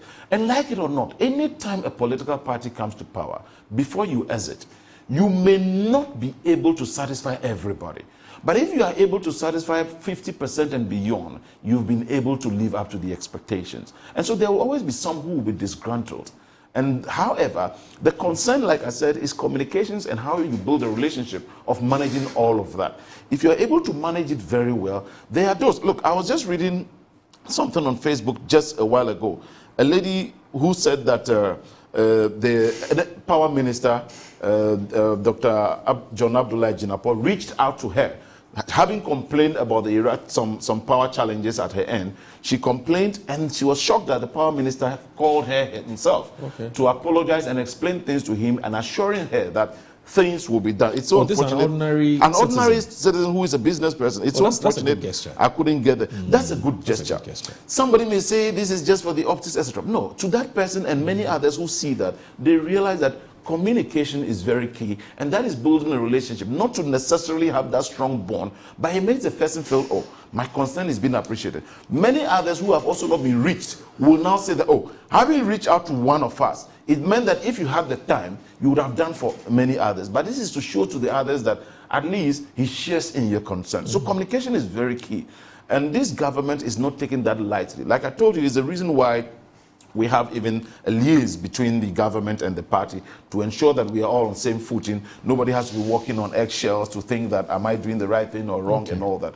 So this has been the case. And yes, as for the expectations, its management is what is required.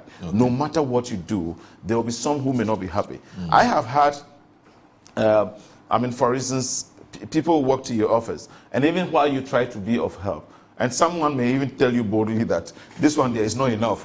You know. And the truth also is that, Moro, let's assume that my brother here comes to me that he needs 1,000 cedis for school fees. Maybe I have 1,000 cedis to give him. But if I give him alone that 1,000 cedis, I may be denying 2 or 3 other people also help. So I may have to find a way to split that 1,000, maybe into 4. So when you come, I may give you 250 cedis or 200 cedis. Because I know that after you leave and you are gone, another person may also come. I must be of help too. And so it is about management also. So when you look at these 3 key things I talked about, it is very, very key. And that is the crux of it all. But I also want to add one more factor, and maybe the two of you may not be comfortable saying this, but the fact of the matter is that there are colleagues in both political parties who are very greedy. That's a fact. There are colleagues who are very, very, very in every greedy. society. In fact, I'll be the first to even comment on this, to say that in every society, you are not bound to have a very fair system. Anyway, they are bound to be very good people, and equally they may be very bad people. There may be an average politician who, when even he has 100 cities, he wants to share in the 10 cities that you have, whilst he holds on to his 100 cities. There's another also who, when he has 10 cities and he knows you have 100, so long as you tell him that you need 5 cities from his 10 cities, he will hand it to you. So it's a 50-50, very dicey situation. But that can also rule out that there are those who also will have something. Some will say, I am not a politician, or I am not this, or I am not that, or feel I have already gotten what I wanted. And that all happens. But still, again, it boils down to those three things. Communications, which is very important, and that communication is what builds the relationship, and its management, which is very key. I want us to spend the next 5 minutes on doing this, because I want us to move on. We have two other topics to look at. Meanwhile, we have just an hour and some 20 minutes to go. Does the caliber of people who are appointed also matter when it comes to managing parties' rank and file? And I'm asking this because must every president necessarily appoint what I'll call dyed-in-the-wool party people? May have campaigned with the party, been to, been to all the nooks and crannies of this country. Basically, you've suffered with them.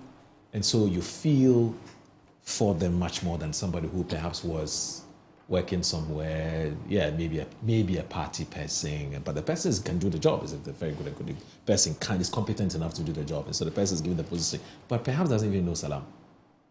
He's only heard that there's a youth organizer, but doesn't know Salam. So Salam goes to the person says, "Who are you?" So when I say the caliber, not in terms of competence, in terms of the person's knowledge of the party and the party's rank and file, you can't know everybody, but you must know as many people as possible. So is that a factor too, as far as managing parties' rank and file are concerned? You have been in that position before, national youth organizer, you were the presidency, were you able to put a call through to almost everybody to say, look, I need help for these guys? Tell me what your view is on this matter in terms of who is appointed. So, Moro, let me first that I would box it up. Sure. When I mention the co-sharing of power, it's not to say that, there's, a deep, gap, rift between party and government. No. You would always, look, the president does his best appointing people that you and I know. People who die in the wool. How much say, rank and file. How much say do you, the party leadership, have in determining who is appointed to go where? How much say? Are you sought, for instance? No. Why? You are not the appointing authority. The president is the appointing authority. Road. What we can do is to go and lobby the appointing authority. So, of course, I cannot say that party executives do not have any leverage as far as appointment is concerned. Okay. Look, when we won in 2016, I was Deputy National Youth Organizer. Sami Oku was National Youth Organizer. Yeah.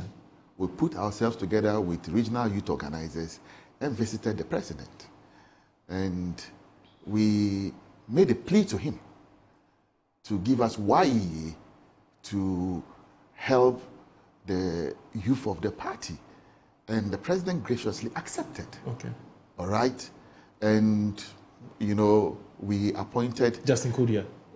Justin Kodia became the YEA boss. Yeah. And mind you, the current general secretary, when he became YEA boss, he was the regional youth organizer for Ashanti. Ashanti, yes, that's true.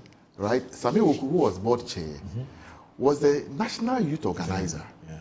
So, in all of these things, it is always known party people. And look, trust me, the amount of work we're able to do, within that space alone to help young people in the party, was tremendous. Even though not everybody would be able to go through the system, because after, the power is won, now you hear the issue of certificates, then they will tell you that when we're campaigning, you didn't mention anything about certificates. Now that we have won, matter of certificates have come in. And it creates a whole huge problem in its own. But some will also naturally go through, and we're able to do all these things. So the president always does his part, giving appointments to known party people. You see, my concept of co-sharing, I cannot put everything out in the way I really intend to.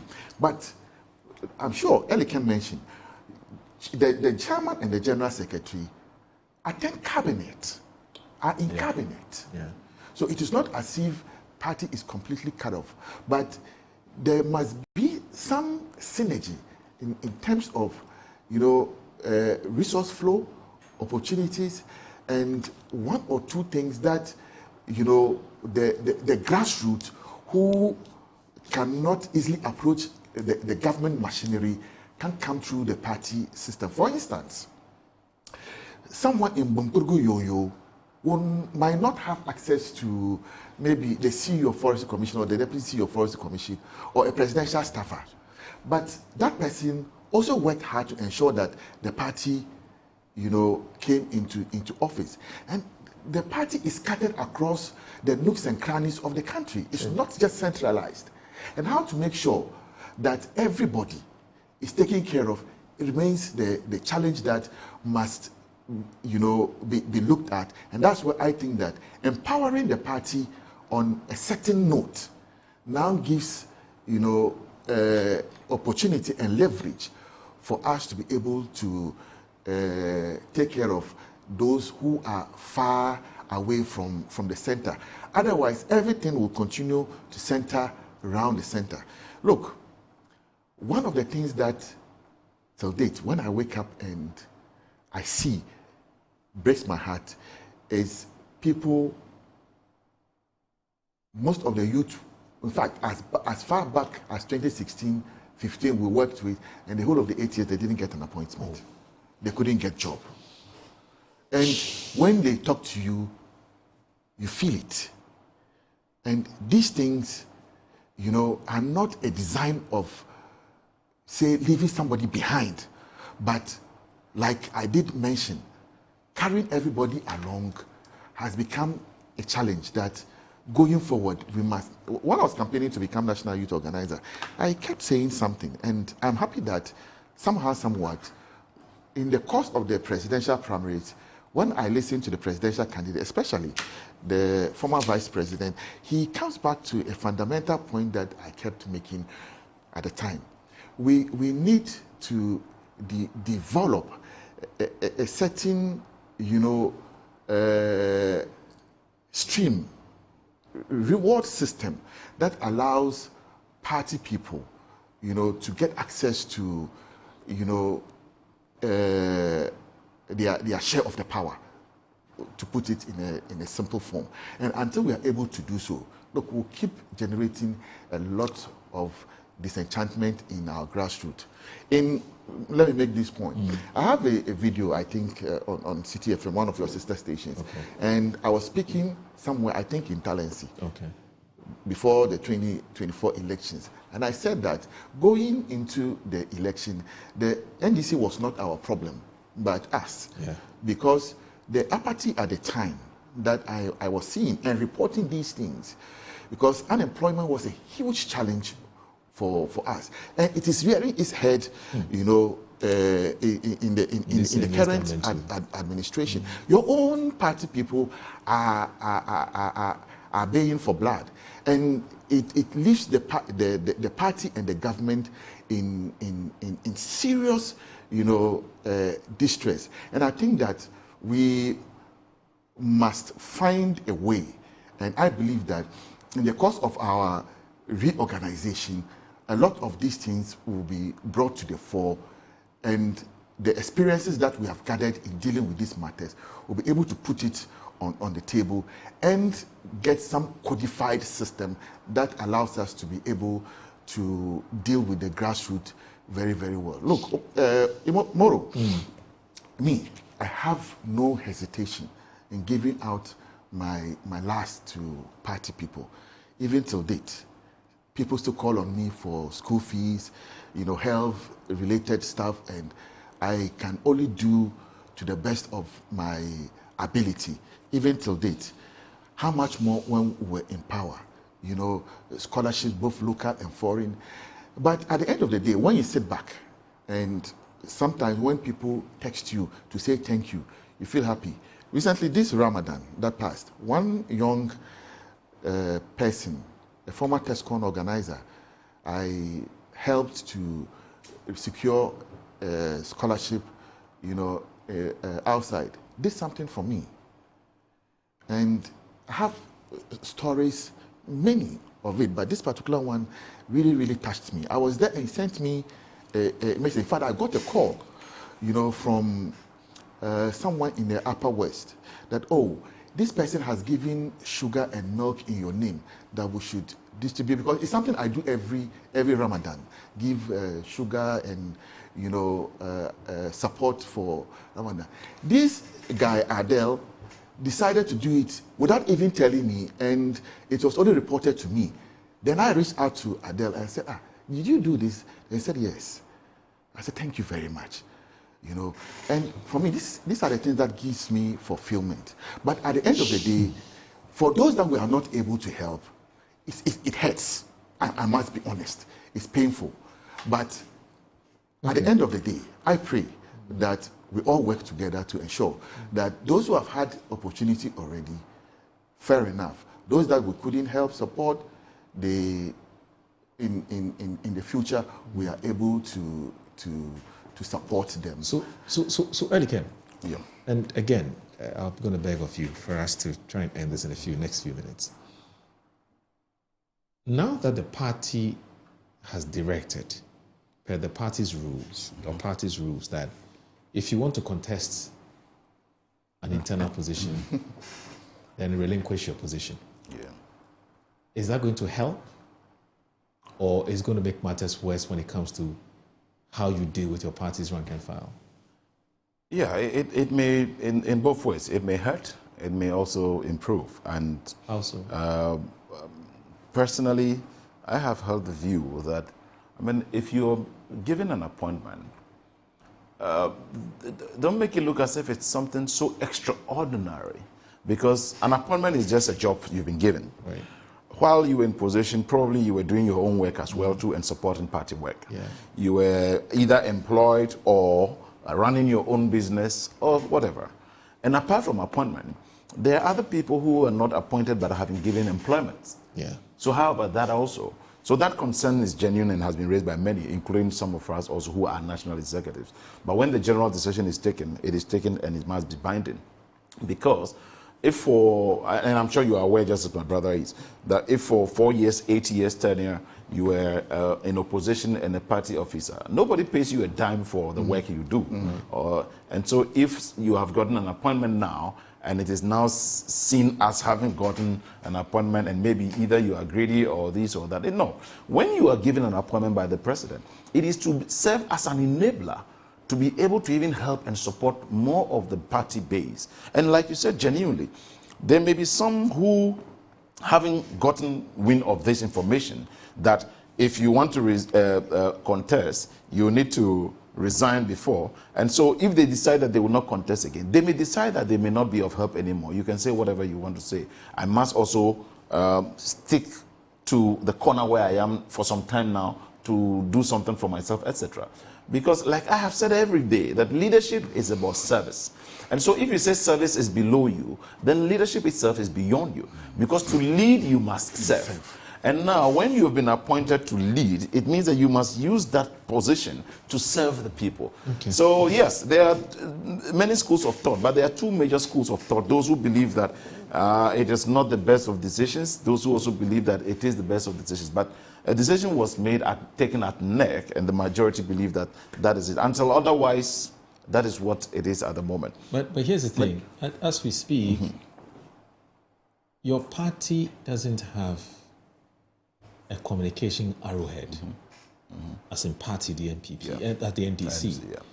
I mean, very soon, the NPP as a political party, for now, is a minority that's been doing most of the press conference and raising issues and things. Very soon, the party, the NPP, are going to start getting very hard on you at the NDC. Unless, of course, the government spokespersons are supposed to be responding to these things, but the party itself must have an arrowhead. But that arrowhead is busy working for Mother Ghana. Yeah. His deputy saying. You know, okay, government... So the gaps ought to be filled somewhat, unless, of course, in principle, you don't agree. You see, the work of the party officials is not a 24/7 cut rule, where it's as though you must always sit in office from it's 8 a.m. to 4 p.m. before you can discharge your duties.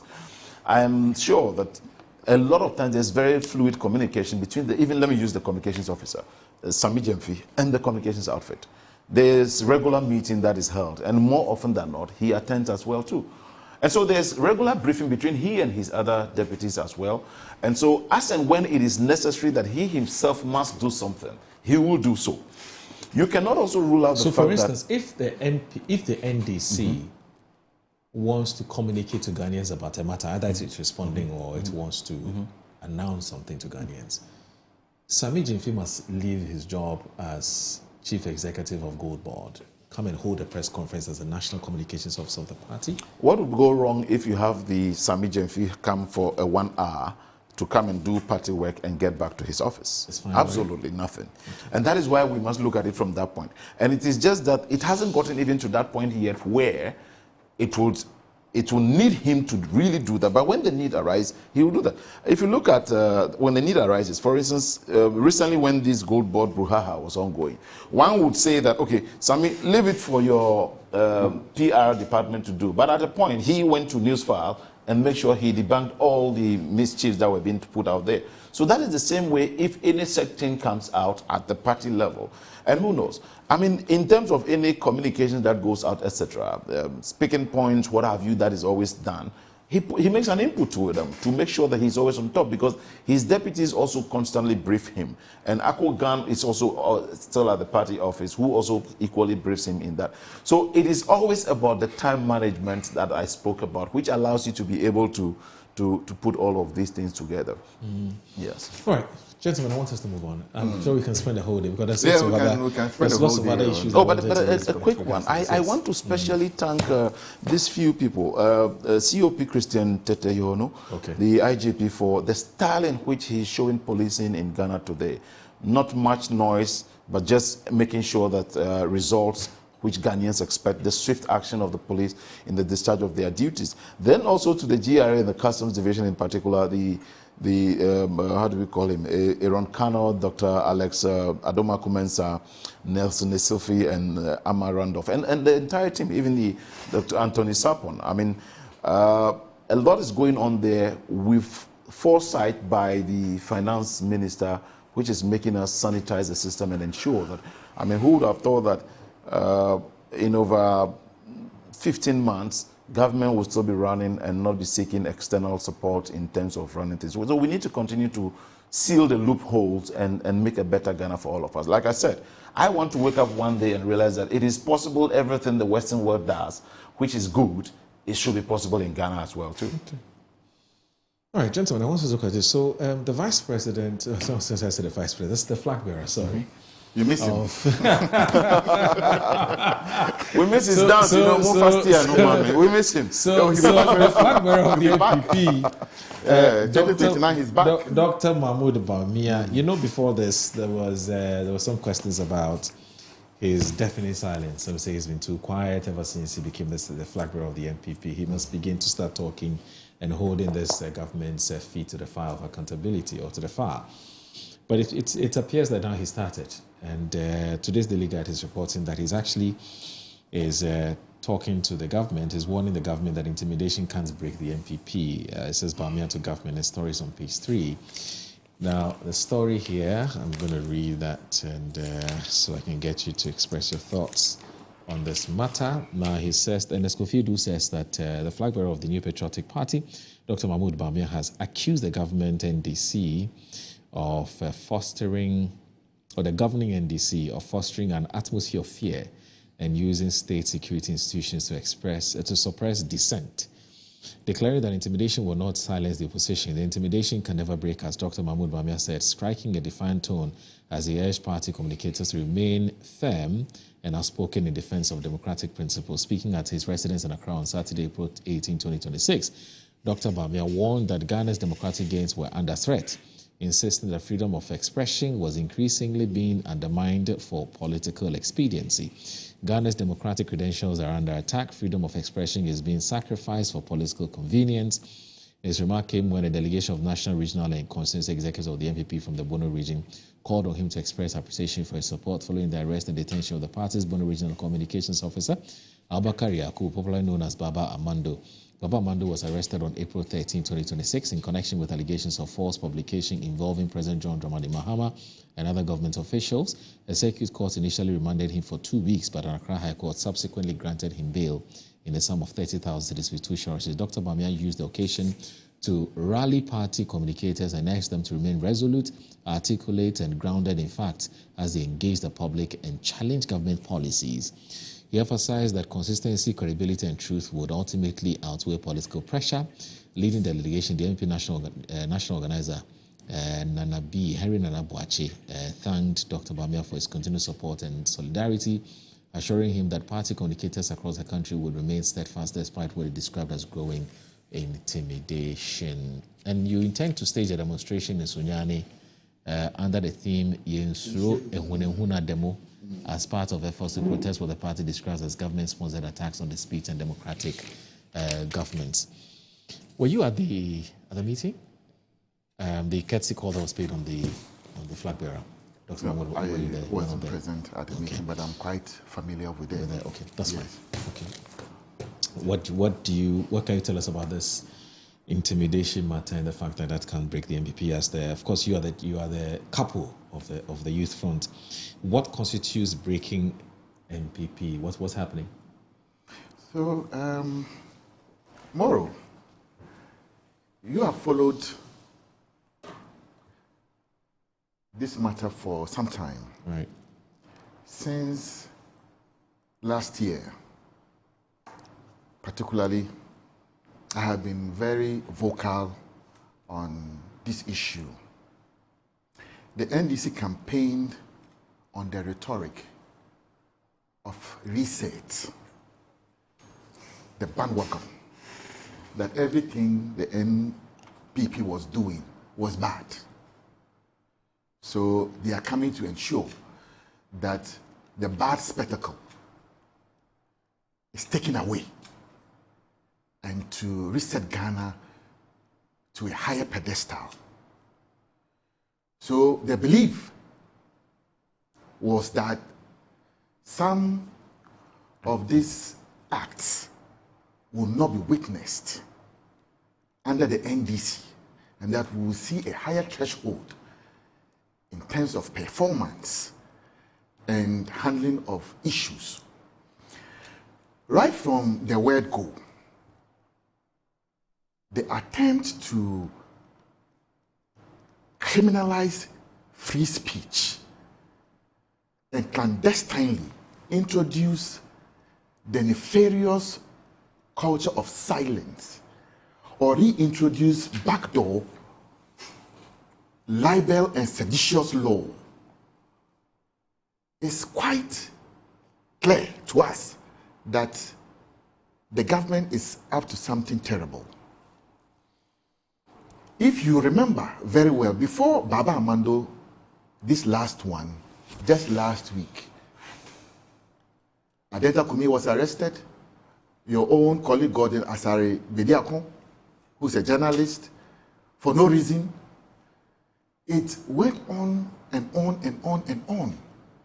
Say Obama, and all of these misdemeanor cases had the same charge of false publication, whatever.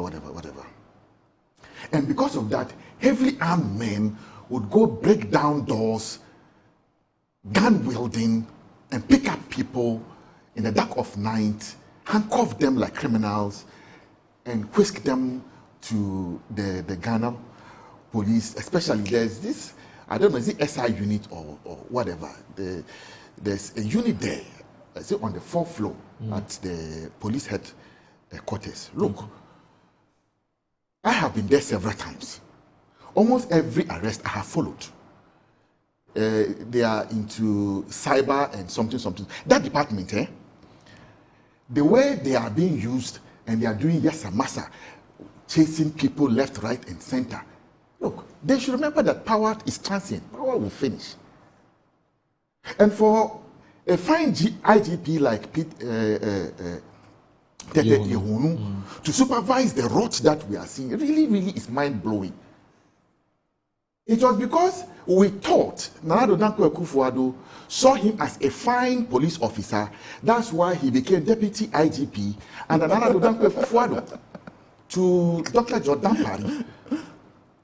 Then all of a sudden, that SI unit, whatever, at the fourth floor, that are sitting there, always ready to do yes massa, go and catch MPP people. Look, since we came, not a single NDC person has been arrested, not a single one. So when you go online, the cyber, you mean to tell me that apart from MPP people, nobody says something that is untoward or post a material that you feel is obscene or attacks government?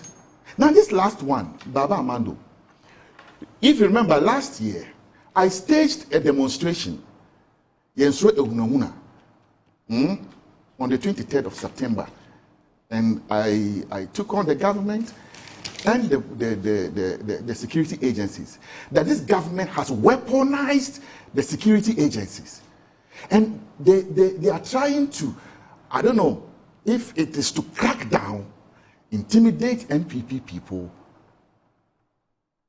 and they're listening, they are bundling you and taking to court and so on and so forth, especially the Court 9. I have gone to Court 9 several times. And to some extent, immediately you get to the court premises, the court workers can tell you that, Judge, this case, you people should prepare. And by the time we finish, you would see that the rumors, credence has been given to it. Abronia, the same thing. It's been consistent. And Baba Amando's crime was that he posted a meme of the president and I think Sam George and Felix. Felix, yes. I didn't know that, you know, we had emotional lions. I thought Sam George was a lion. I didn't know that he was an emotional lion. And that he was only a lion when they were in opposition. And now he has become a cat. That all the puerile language he used on Nana Dankwa Akufo-Addo, Dr. Mahmoud Bawumia, everybody, he was also emotional that something could hurt him. But you benefited from it. So something you benefited from. How is it a crime today? When they're posting a picture, look, I can remove so many pictures posted about the former president. In the same, they did lipstick on him. There's one for Dr. Mahmoud Bawumia. There's one for Nana Dankwa Akufo-Addo. In fact, you know... Is this what you're referring to? By Kojo Dynamics? Yes. No, even this one is different. There's one with Dr. Mahmoud Bawumia with lipsticks. Yes, I've seen that president. Too. Yes, I've seen that too. Yes, you have seen that one. Yes, they are there. And this was the time Sam George was organizing. Very good. This was the time Sam George was organizing demonstrations in support of LGBTQ and so on and so forth. Why? What has changed? That all of a sudden today, when you are served a small piece of your own bitter, you know, medicine, you are running undercover to security agencies. Go and pick. Look, when Baba Amando got to the regional police command, they said, we are not aware of any case. Only to make a call, then they say, okay, we need him at national.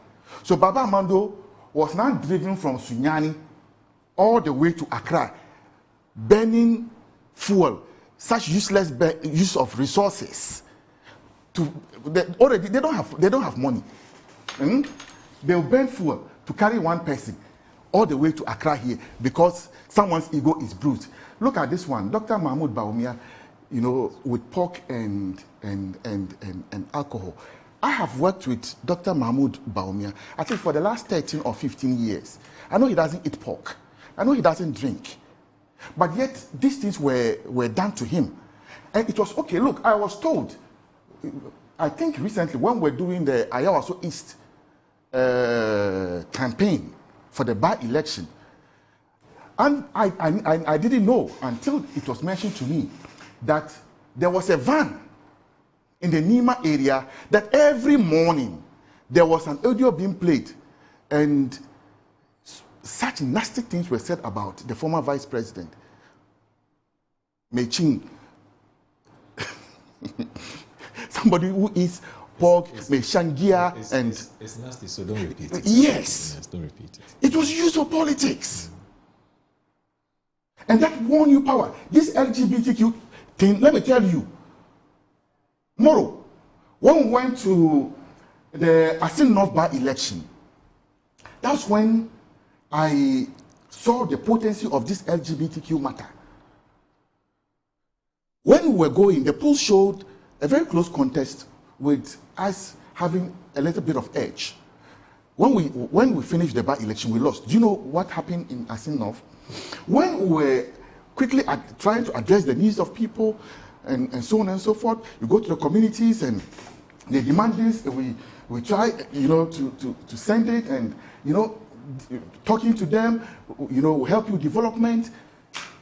The NDC, we're moving from church and mosque to mosque, telling them that these people, they allow trumu, and they are, yes.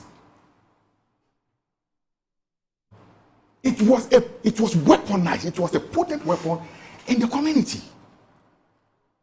And at the end of the day, an issue that we thought didn't hold sway became one of the issues that led to us losing the constituency. And on the national scale, look, you had the clergy staging a walk, the reverence of it, and the psychological impact on the government. It was weaponized. Sam George found his voice on the rooftops shouting. Today you are running away from the bill. You are running away from the same thing. That today is not a priority. So for you, it was only a priority when you needed votes, when you needed power. That kind of mendacity, chicanery, lies. The NDC told to win power. Today, the script is being played to you, and you say, no, we will not take it. Look, you will take it. Because we will not stop. And the former vice president is so right, the presidential candidate. So look, you people, you don't even know what is coming your way.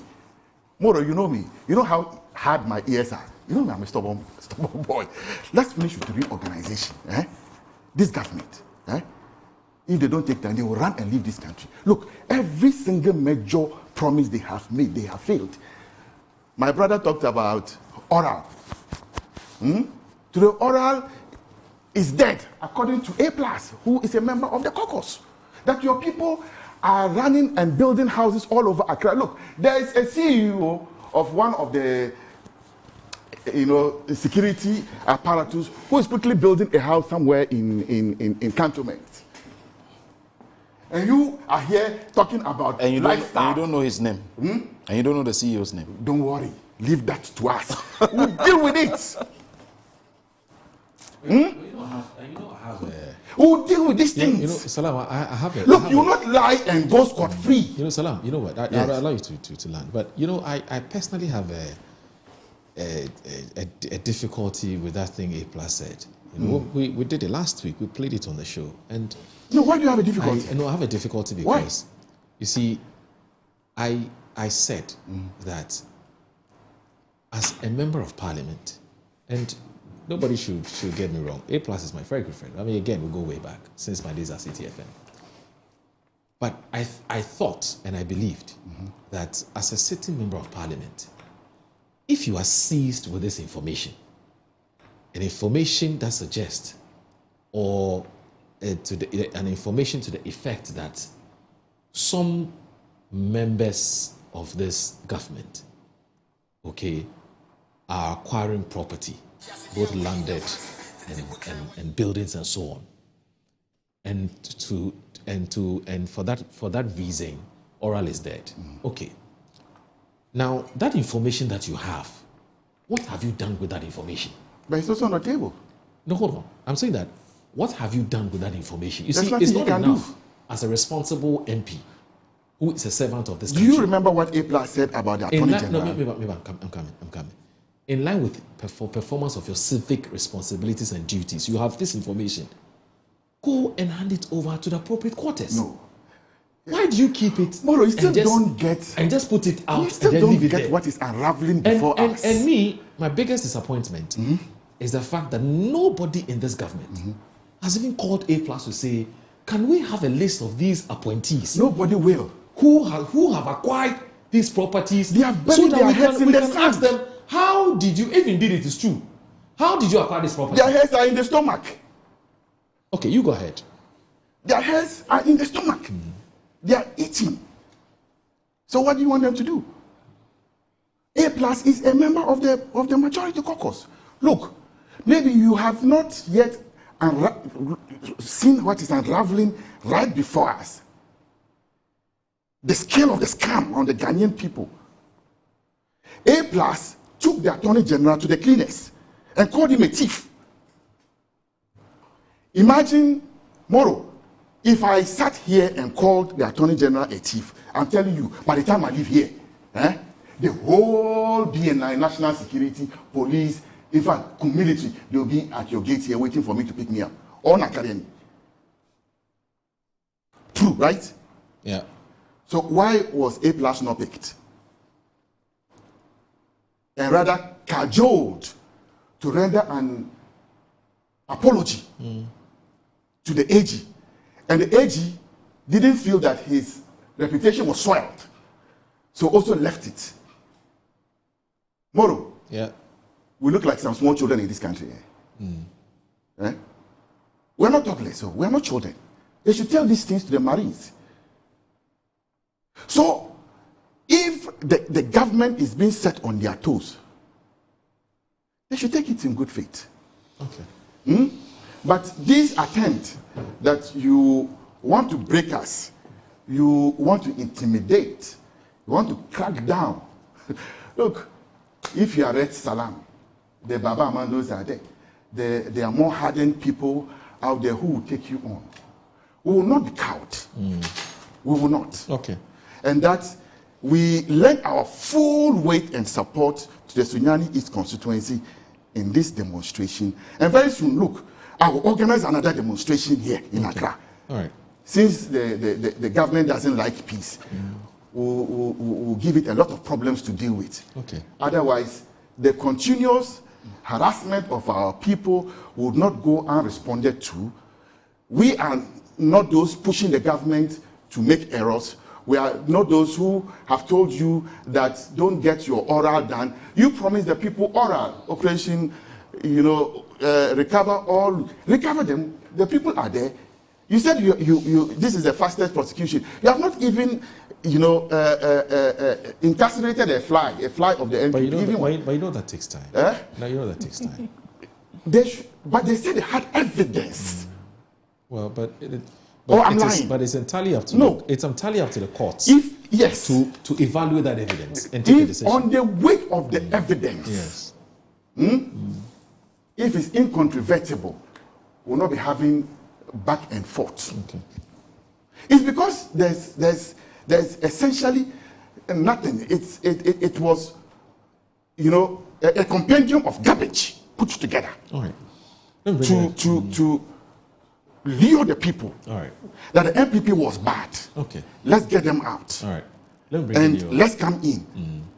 Let me bring in your colleague. Elegant, what do you make of this? He says that you are intimidating them, and they won't take it, and that they refuse to be broken by this intimidation. Now, Salam Mustafa has given us instances to buttress the point that the flag bearer or his party's flag bearer has just said. Let me just take a little break. I beg you once again, so that when you start, I don't interrupt you. Please stay with us. This is Good Morning Ghana on Metro TV.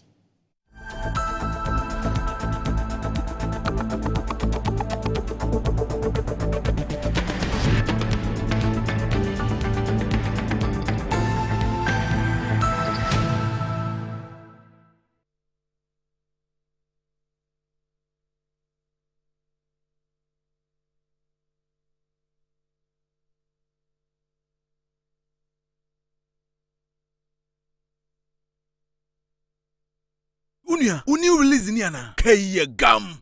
A bitino was me new release. Me can no access fit muhono. And na Tebotech Garages Limited. Akwafa besiesi amana aye nitia. Obiasa ya ka no. Accident car no na. Tebotech Garages Limited. Amana say jina ni naso sano. Me se wo. Wo mo akwafa broni fita engineer efra brochiraba. And wo check cars no. Na wo hunu ba bi afford to krowo. And ho spare parts so wo de hye. Afenesi road. And so ho charges kakra bi o. Tebotech Garages Limited. Wo ye general servicing. Ebili engine overhauling, engine tuning, oven spraying, general electrical works, air condition installation work, BM, upholstery, gearbox, make a day. Tebotech Garages Limited. Apart from sir, car that wotimi ato, and now our Toma one was sire importation of cars and whose spare parts. If I butcherba, Wokoto Kamawa, a free. Ace, also what you call Tebotech Garages Limited. Our La Paz Malam Road. After by yard traffic light. Wow. Bibiania for 0206. 48 17 and 3 and now 0542 96 11 11. Website tebotechghana.com. Tebotech Garages Limited. Hey, kaya will be a benyan. Tebotech Garages Limited. Your car beauty and the power boosters. Grab your bottle and unleash the taste of Storm Energy Drink.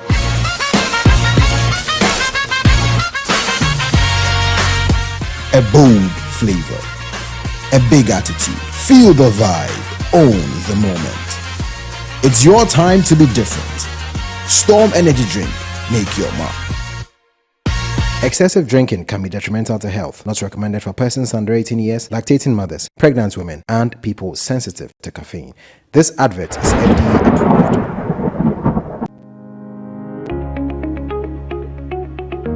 Looking for comfort, convenience, and class all in one place? Welcome to Stay Easy Apartments on Conference Center, where modern living meets exceptional service. Whether you're staying for business or leisure, Stay Easy offers you a home away from home. Spacious and well-furnished apartments, pool, gym, and everything you need to relax and feel at ease. Planning a meeting, workshop, or special event? Our event ground and state-of-the-art conference center is designed to host your events and bring your vision to life. From corporate gatherings to private functions, we provide the perfect space, supported by modern equipment and a professional team ready to assist you. At Stay Easy, your comfort and success are our priority. Book your stay or reserve your space today. Call us at 020-739-1473 or 0244-226367. Stay Easy Apartments and Conference Center. Stay easy with us.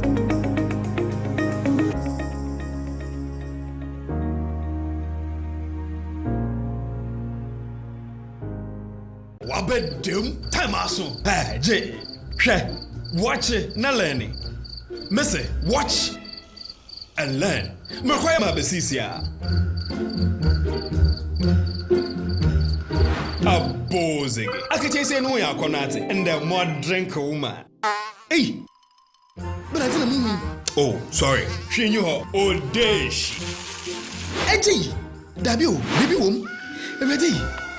Hey, baby wom. Ah, Aji. I'll cause some discomfort. Ah.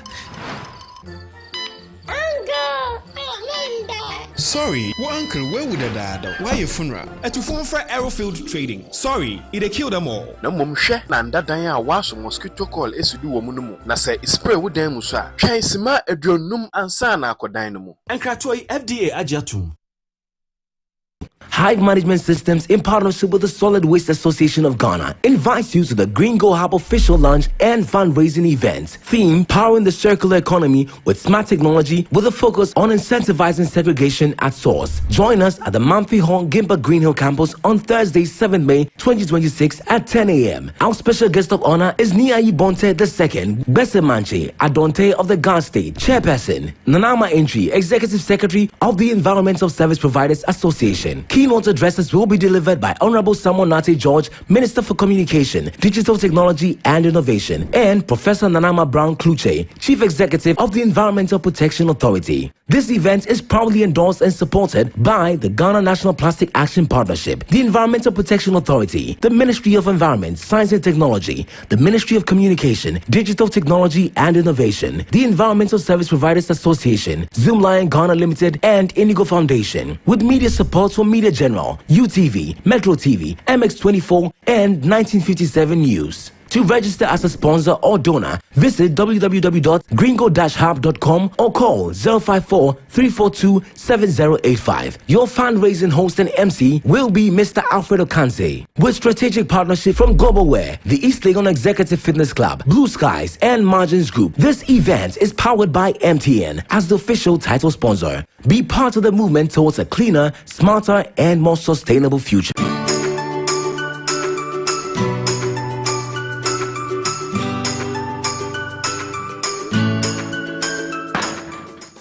Banty, why you there?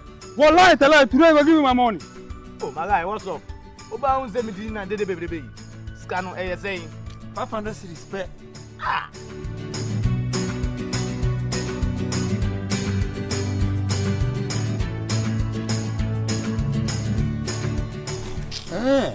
I see. Level don't change. But to show me the way. But there's some sorry, Amanua. Talk to babe. ¿Quieres ganar dinero? Huh? Cash.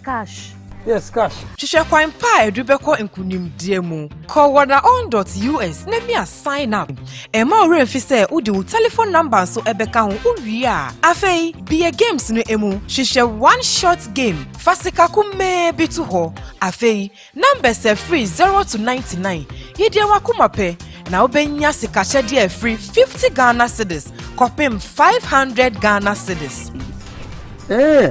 So it'll be easy like that. Just like that. So I'll go buy my dream car. Por supuesto. Just visit wannaown.us and win some cool cash prizes. It's Bemi. Boom! Wannaown, you be too much. Play responsibly. Gaming can be addictive. Accredited and endorsed by the Gaming Commission of Ghana.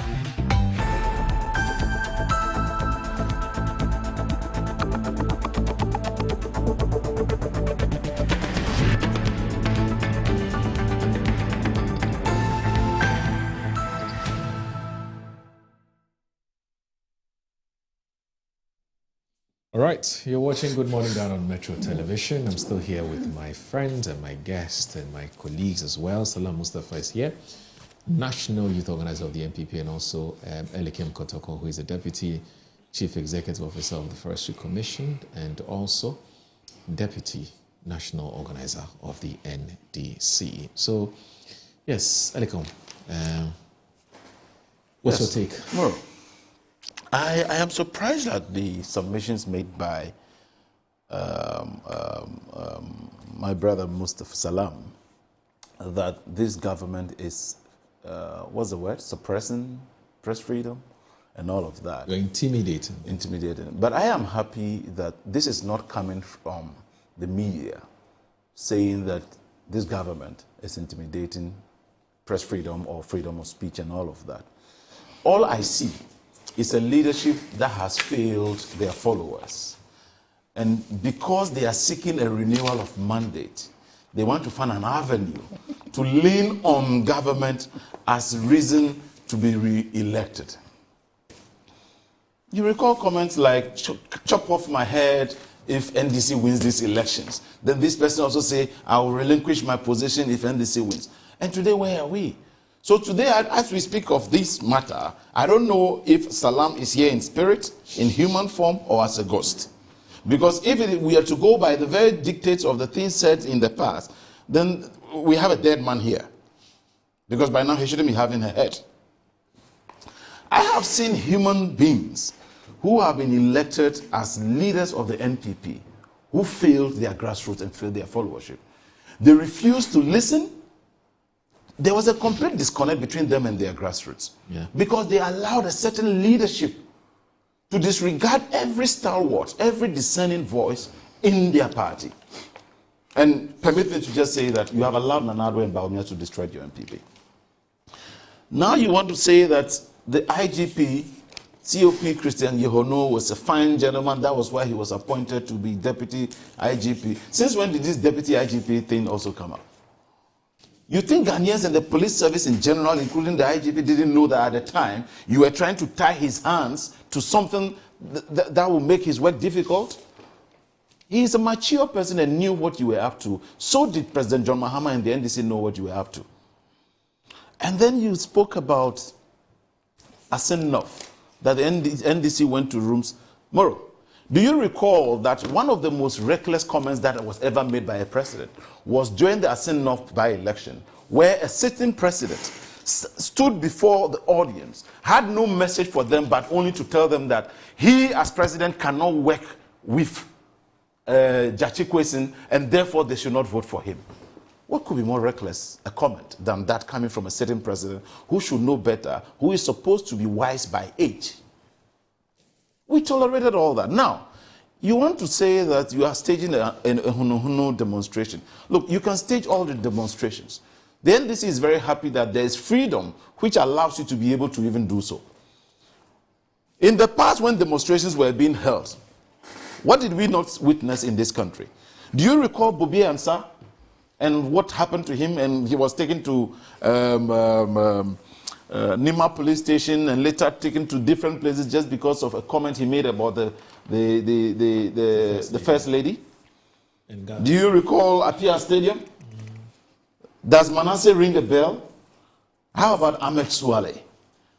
Have you ever heard of Adeti? Do you know of Bongo Ideas? Or he's called Height? How about Sawa Bruni? Even Sami Jemfi. From the studios of Peace FM, he was put into a car and taken away. I can continue with the list. I have them here. So you should not rather be the one saying that you are serving as a dose of our own medicine. Well, let me state that as a young person, whatever was wrong yesterday, if done today, still remains wrong. If somebody, let me tell you, in fact, myself, I was even a victim. There was a time I posted something on social media regarding Prudential Bank. And I would, if they don't take care, I may say that again here today. And I will revisit that matter again. I recall I posted something about their audited account, etc. I've forgotten something. Then they quickly called the cyber unit to reach out to me. They called me multiple times to show up. I told them I was busy and I will show up later. When they eventually decided if I do not show up, they were going to issue an arrest warrant on me. And I said, I'll be happy to do that because I'm not sure that I'm scared of the law. Eventually, when I got there, it was that we want to confirm if you posted, if you made this post, I could have easily said no, but I need to guard myself and also test the intelligence of the very people who were actually asking me these questions. So I asked them what was the source. And if they wanted to know if I was truly the one behind it, they should go through the right processes. There, they said I was under arrest, so I should get somebody to come and bail me. I indeed called a friend nearby who came to bail me. Later, they were just admonishing, and then it became, as usual, a foolish case. Let us not, as young people, pretend to make it look as though when political power takes a turn and is not in our favor, we'll be cherry-picking because it doesn't favor us. We witnessed a lot of wrongdoings in the past 80 years. And so if today, till now as we speak, none of you have been able to even say that at least even what Baba Amando or whoever did was wrong. None of you. You recall the very reckless and irresponsible and unwarranted attacks on President Mahama by even Chairman Wontumi. Some of the things I cannot say here, where he even impugned so many forms of molestation and pedophilia against even the president, against his own daughter. Not a single one of you was able to even say that this was wrong. And today here you are saying that somebody is on rooftop screaming. It is rather you doing these things. When it is wrong, let us be bold enough to say that it is wrong. Moro, the police, the judges. Has President Mahama made any significant changes to the judges and the police service since he came? These are the very people you used to hound the then opposition. Suddenly you are saying that when you go to some of the courts, they tell you that Judge Wade, hey, then you were probably you had hearing impairment at the time you were in power, that you never knew all of this. So if you are saying that we are feeling bad because we have promised to reset Ghana and we have failed, look, conduct any test today and even conduct it tomorrow. President Mahama and the NDC is still enjoying goodwill of the people because of the great things he is doing. That is why I'm saying that I am not bothered. If this ehunu or suppression was coming from, or allegation of suppression was coming from the media, from other CSOs, etc., I would have given it some thought and given it some attention. But this is an opposition that has not found a single scandal to latch onto in 15 months. They have tried so hard. President Mahama, Atu Forsen, and all the appointees are doing too good that you can't find anything to latch onto. You promised Ghanaians one district, one factory. How many factories have you left in Ghana since after you left office? You promised them one village, one dam. How many dams did you build? You promised 1 million per constituency. How many constituencies did you give the million to? One constituency, one ambulance. 75% of those ambulances are by wayside mechanics. National Cathedral. A president could think that he could scam the Almighty God. And there were men of God there with double identity who were taking left and right. Agenda 111, which was initially, government will build 56 hospitals or 58 hospitals in some few months. Then it was not possible. Then it became before we leave office. Then it became Agenda 111 hospitals. How many were you able to even complete before you left office? So I am surprised that till date, the NPP does not know why the Ghanaian voted them out of power. The Ghanaian out there is very discerning and is looking clearly in the face of President John Dramani Mahama and is pleased with what is happening. However, still expectant that more could be done. It is a 4-year tenure. The government has not even chalked 1.5 years yet. But there have been significant achievement. You promised that when you actually roll out e-levy, it was going to provide over 100,000 jobs. Today, the very person who said that, Ken Oforiatta, I consider him the hardest of criminals, does not even find favor to want to be in his own country. But he would prefer to be in ICE detention. How do you know he's a criminal? I am not referring to legal criminality, but by English definition, I consider him to be a hardened criminal that must be brought to book. Today, none of them is able to speak to that. Not even the president is able to say that, hey, Ken, briefly, come and be accountable. So let me state on record, there is no suppression. And Salam here knows. Because Salam wants to go for a next position, he must justify why they lost elections and why their leaders worth their salt.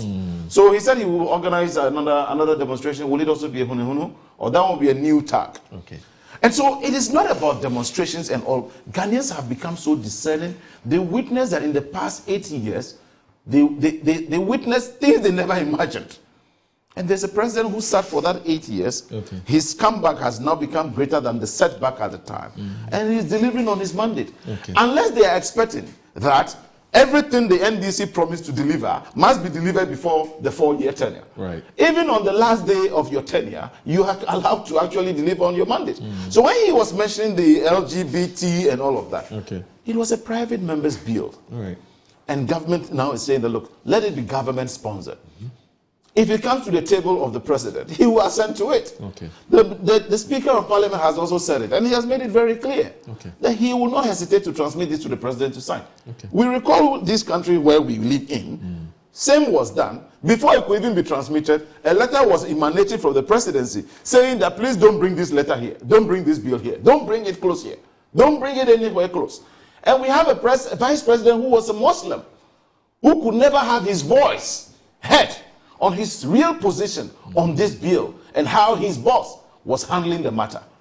Then today, you're telling us that Ghanaians are being suppressed. Well, if it is the NPP that feels suppressed, then say that you in the NPP feel suppressed. But be bold enough to tell us if you approve of the things some of your members are doing.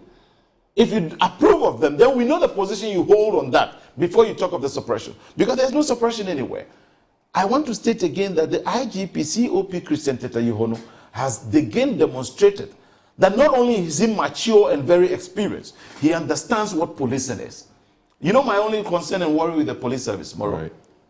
I pray for that time soon, where we shall recruit more young men and women who will be traffic wardens, rather than using state funds to be spent on training policemen only to pass out and be positioned at traffic lights to be controlling traffic. Okay. That is the only challenge I have. But as it stands now, the COP, the IGP is doing a fantastic job. Right. And I must reiterate, if something was wrong yesterday, it is still wrong today. Right. So don't justify that, because that is why I have given you the list of names. Bobie Ansah, Apia Stadium, Manasseh Azuri, Ahmed Swale, who unfortunately even lost his life, Adeti, Bongo Ideas, Sawa Bruni, who eventually we all knew heard what happened to be a concubine or whatever of the president at the time, and it even resulted in an attempt to even extinguish her life. This is by her own account. Then our own communications officer, Sami Jenfi, who was actually at this from after a program at Peace FM, was just pushed into a vehicle and taken somewhere else. And today you are saying that somebody is being treated like a criminal, taxpayers' money is being wasted to transport him here and there. Oh, since when did you care about money? All right, let me read a few messages that I can deal with. So this one here is from Musa Abatwa from Asawase. Sends message, says, good morning.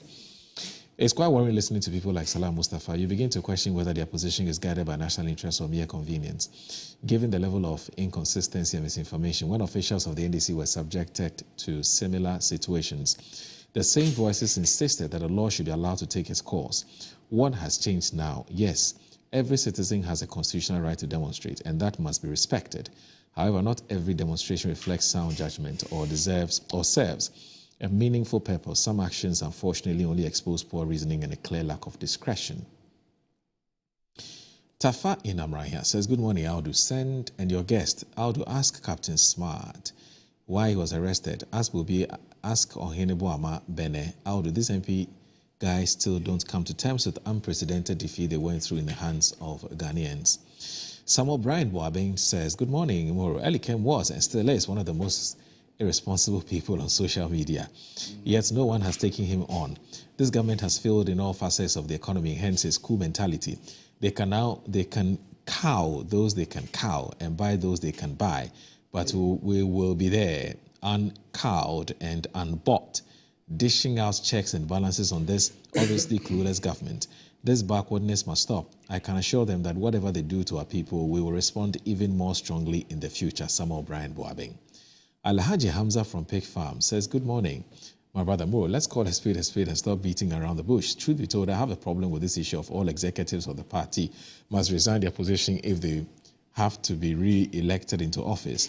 More, I'll tell you without any fear or favor. We visit our headquarters today and see things for yourself. National officers who are supposed to receive the opinions and problems from party functionaries to be addressed are nowhere to be found, and that's a fact. Those of us who are behind the scenes speaking for and defending the party are not being appreciated. Some of us use our monies we beg from individuals to buy data to defend the party all the time without a help from anyone. They don't even pick your calls to even listen to you. Some of our appointees have become so power drunk that they have no respect for anyone. More, are you aware that some of our colleagues are now speaking and defending MPP because they have been recruited and given monies to do so? And it says, I can provide you with names. Let's get up and do the right things at the right time and the wrong at the wrong times. I greet and salute you, my brother Lee Kem. You know Alhaji Hamza? Yes, I do. Yes, I do. He's one of the social media, what I'll call the social media. I understand them, and it's a concern we have actually addressed, which is why he's raising it. And I mean, Moro, look at, for instance, as I'm in the studio, I have received 16 calls. How will I pick them? You're going to pick it. You get it. So, but they have very genuine concerns. Yes. So Peter T from Shukra says, good morning, Moro. Peter T from Shukra. Moro, the MPP man is alluding to the fact that he and his Nana Bawumia party are stubborn. Moro, Ghanaians were aware of their stubbornness, and as a result, they lost elections. They should stop being arrogant when they address the people of this beautiful country we have. We have currently moved away from politics of destruction and arrogance. Moro, my reckless talk. Any reckless talk by politicians like the MVP man in your studio that may spark fears and tensions in our future political development must cease. We need to establish an authenticity of publications that inject peace. but not MPP provocative ideas. We don't need their polarized economic contributions any longer. John Mahama, Ayuko. This one here from Sam Aku Kelly from East Legon Hills. This is good morning, Moro. I wonder what our brother Salam is so agitated and ruffling feathers about this morning. Has President Mahama refused to sign any LGBTQ plus bill brought before him from Parliament like former President Akufo-Addo did? Or has JM's personal secretary written to anyone to resist and seize the transmission of any LGBTQ plus bill from Parliament to the presidency as Akufo-Addo and Nana Bediato did? Yes, there are no children. Yes, there are no children in the MPP, as he keeps repeating this morning. So it is that there are no children in the Ghanaian public who are keenly watching and listening to them daily. It's amazing that the MPP failed in government and are still failing in opposition. Ghana deserves a better alternative for our forward movement as a country. Reverend Samuel J says, good morning. And as much as I do agree that certain things must not be used just for political gains, it is also important to note that every step by any government official is part of political process. That's why one must be careful in what they say or what to do. Let us work hard to solve our political differences and build Ghana for all of us. Stay blessed. Fuseli Donko says I should say hello to you, the Deputy National Service Coordinator. Yes, he says... He's a troublesome brother. Now, Hardy from Pig Farm says, good morning, brother. Intimidators are talking about intimidation. Dr. Bami and his MEP and his nagging People's Party should know that His Excellency John Dramani Mahama is very much on course and focused on executing a restart agenda, and I will not waste his precious time on intimidating the MPP. Good morning to Dr. Ibrahim Mahama and my brother Elikem Kotoko Umar. Tell Elikem to look for his brother Small. And let me say, yes. Okay. This one here from... Okay, so happy birthday to you, Mrs. Jackie Afo, I believe. Happy birthday to you, Mrs. Jackie Afo. You're the Managing Director of Appointed Time Printing. How are you? I know today is a good day. Yes, today you're celebrating your birthday. Happy birthday to you, Jackie. I wish you God's blessings and guidance. May the good Lord continue to grant you grace and favor. To Sir, may success and elevation be your portion, and as your days, so shall your strength be. Have a fantastic day. That's Nat from Metro Television. Now, yes, and from the Good Morning Ghana team as well, Mrs. Jackie Afo. All right. So, yes, there she is. Yes, Jackie, long time. Anyway, so Sunny Salute as oral, as we all know, is a brainstorming collective archive of perceived wrongdoings by MPP appointees at the time. Now, it has its own lifespan and is already dead per the reason it was created. Through brainstorming, the prosecutable ones have been separated from the chaff, and that's enough. For many of us, it has served the very purpose it was created for. Remember, it has a very limited scope to bite. Salam should relax. Good morning. That's Sally who sent that message. Now, okay, so I guess that, gentlemen, we only have 6 minutes. Otherwise, they'll take us off. So I'll just split the 6 minutes for the two of you to share.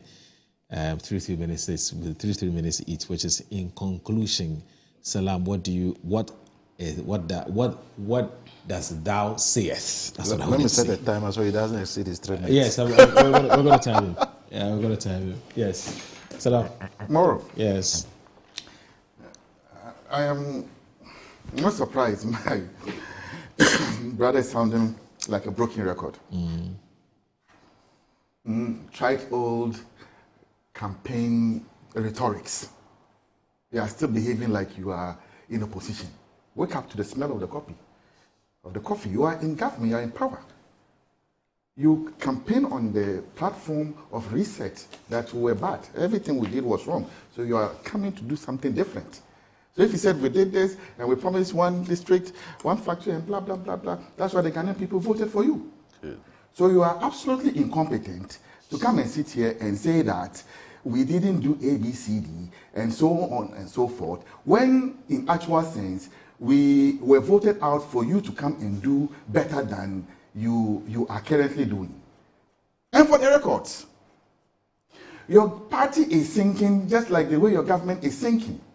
So it is not as though we have failed as executives and looking for an avenue, to maintain our positions or return. That is why we are advocating, for what is wrong. No, we are taking you by your word. The things you said, your campaign, that what is right must be done. So if indeed what the MPP was doing, arrest whoever, Bobier, Sami Jemfi, if you thought that all these things were wrong, right, you would come and not repeat them and show greater standard. But mind you, in terms of reckless rhetorics, language, everything, you people did your worst in opposition. You yourself. You once wrote and wished the president dead. You did. Nobody arrested you. But the MPP was in government. Nobody handed you for it. The president sat on TV, an interview, and said the president was, being, taken care, would be taken care by his brothers because his brothers were thieves. They were going to steal from him. The current president, His Excellency John Dramani Mahama, it came out of his mouth. He was able to say that and mention names, Gabi, Bomti, and Bedieto. He called them thieves. All that was taken in good faith.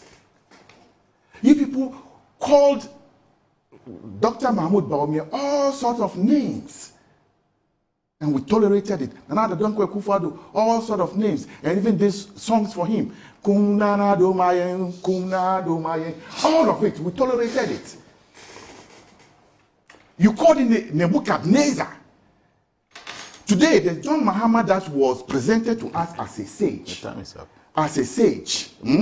As the return of Kwame Nkrumah's second independence. Today is far worse off, not just reckless. What we are seeing in Ghana today. Umaru, are journalists not being beaten in this country? Let me take you to Joy FM.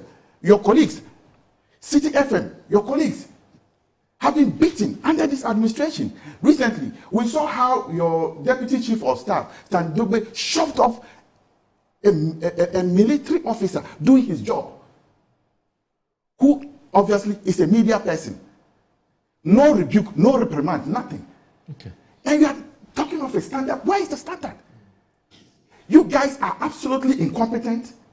You are not just reckless, you are hopeless, and that you are running down this country. Look, young people have been scammed.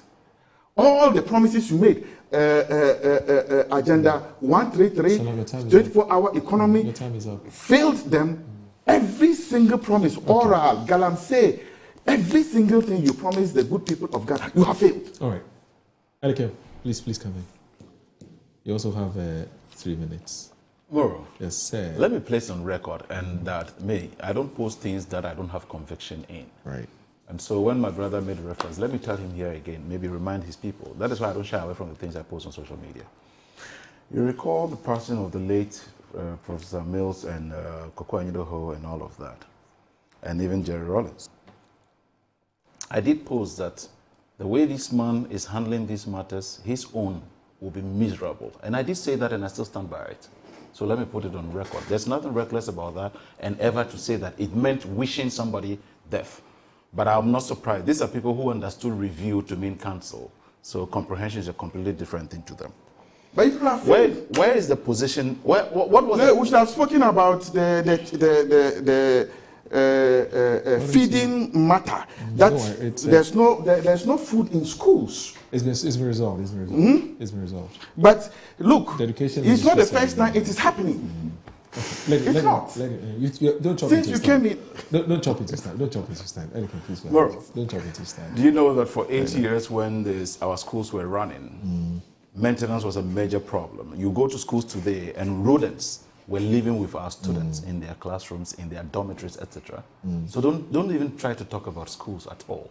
The mess you caused in the name of free SHS, which you didn't plan for and hastily just implemented in order to score a political point, by which you have actually decided to churn out substandard graduates or substandard students, which has compromised the quality of our education for quantity. Don't let us even go there. Where is the like of Gabi Ochedako? Right here. The same people we talked about. All of them are here. These were people who never really were given any roles, but we know the benefits they have made from your government. I leave it up to you and your party folks to decide on that, because it shouldn't be any of my business. I do not have to go and seek any help from Gabi. You see what Ibrahim Mahama is doing.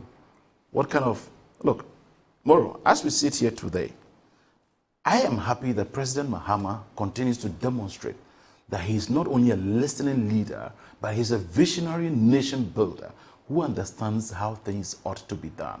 And he's taking it one at a time. So when you say a government has failed, what is the measuring rod you are using to say it has failed? In a year of service? In 15 months? A government that has not even chalked half 50% of its tenure yet? Which, if you conduct, if you conduct a poll, that you people are just doing it. There has, look, anything you talk, I can give you proper responses. As we speak today, there has been an appropriate response and fight on Galamsey, willingness to fight Galamsey, than there ever was in the past. That's not true. Go, just, you know what, for anybody, I'm not, you see, what the president said, if you need it, you see, when the president speaks, unlike in the past, when your big wigs speak, it needs to be translated. We do not need translators for whatever the president says, because so the president should arrest them. Clear language. You should arrest them. He's telling you that when tables turn, people try to want to now take possessions and say, okay, I am now swallowed you people. So since when did you know about this? It's more worse than it was before. Look, go, anybody watching us, just type hashtag Galamsey update. Just hashtag Galamsey. You have not done anything new. I am just giving 9 months. So Dr. Operation Cowleg, whatever. Dr. Clement Apak has responded to the claim you made earlier about the fact that there's some starvation in the schools, you know, and it says it is not true. There's no and has never been any food shortage in our secondary school. Dr. Clement Apak, the Deputy Education Minister, right. Am I a member of CHAS? It was CHAS before CHAS who said it. Okay. I'm not CHAS. All right, gentlemen, I guess that by my brother Clement Apak to direct that to CHAS. They should release money to them.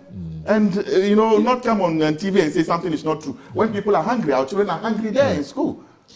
Okay, so you see, yes. So that is why it is very problematic. 30 seconds. But it is never surprising. Give your people jobs. That's what they want. Yes, the government is creating jobs, and that is why I told you that communication is key, relationship is paramount, and management. So because you need to manage that to be able to engage always. Very important. So Discover MNC Group, your number one partner in minerals and food commodity trading, real estate development, general logistics, procurement and management consultancy, investment advisory, import and export with headquarters in East Legon. They have one in Dubai, Hong Kong, Guangzhou in China as well. They have one in Joburg in South Africa. They have one in Virginia in USA, Arezzo in Italy, and Hanover in Germany. So essentially what the MNC Group does is that they connect markets that drive business growth and with tailor-made solutions to meet your needs. So trust us to maximize your value in every deal. Reach us on MNC Group at mncgroupgh.com.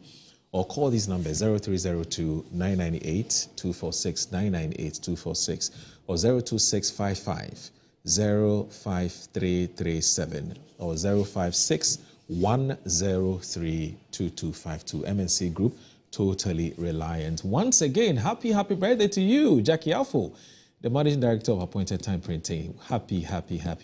Look, we can't say enough. All we can say is that we wish you God's blessings, guidance, and I'm still stranded. I'm sniffing around for the real age. I still haven't found anything yet, whatever it is. Happy birthday, Jackie. Let me know where the party at. So big thanks to you. Just a quick one. Yes. I was going to say that, he said that the president sat on TV and called Bumpy and people. That is untrue. That's not true. He did say you get it. He did say so I don't know why. He said because they will steal for him. But that's not being their thieves. Oh, biological deduction. That is what it is. There's a gentleman called Ameya. So don't say that again. There's a gentleman called Ameya.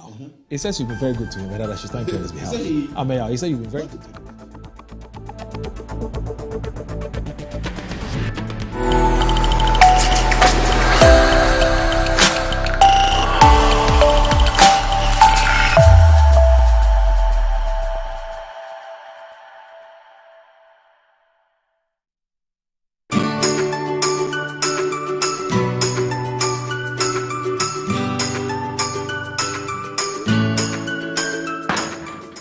Hey, Banty, why you there?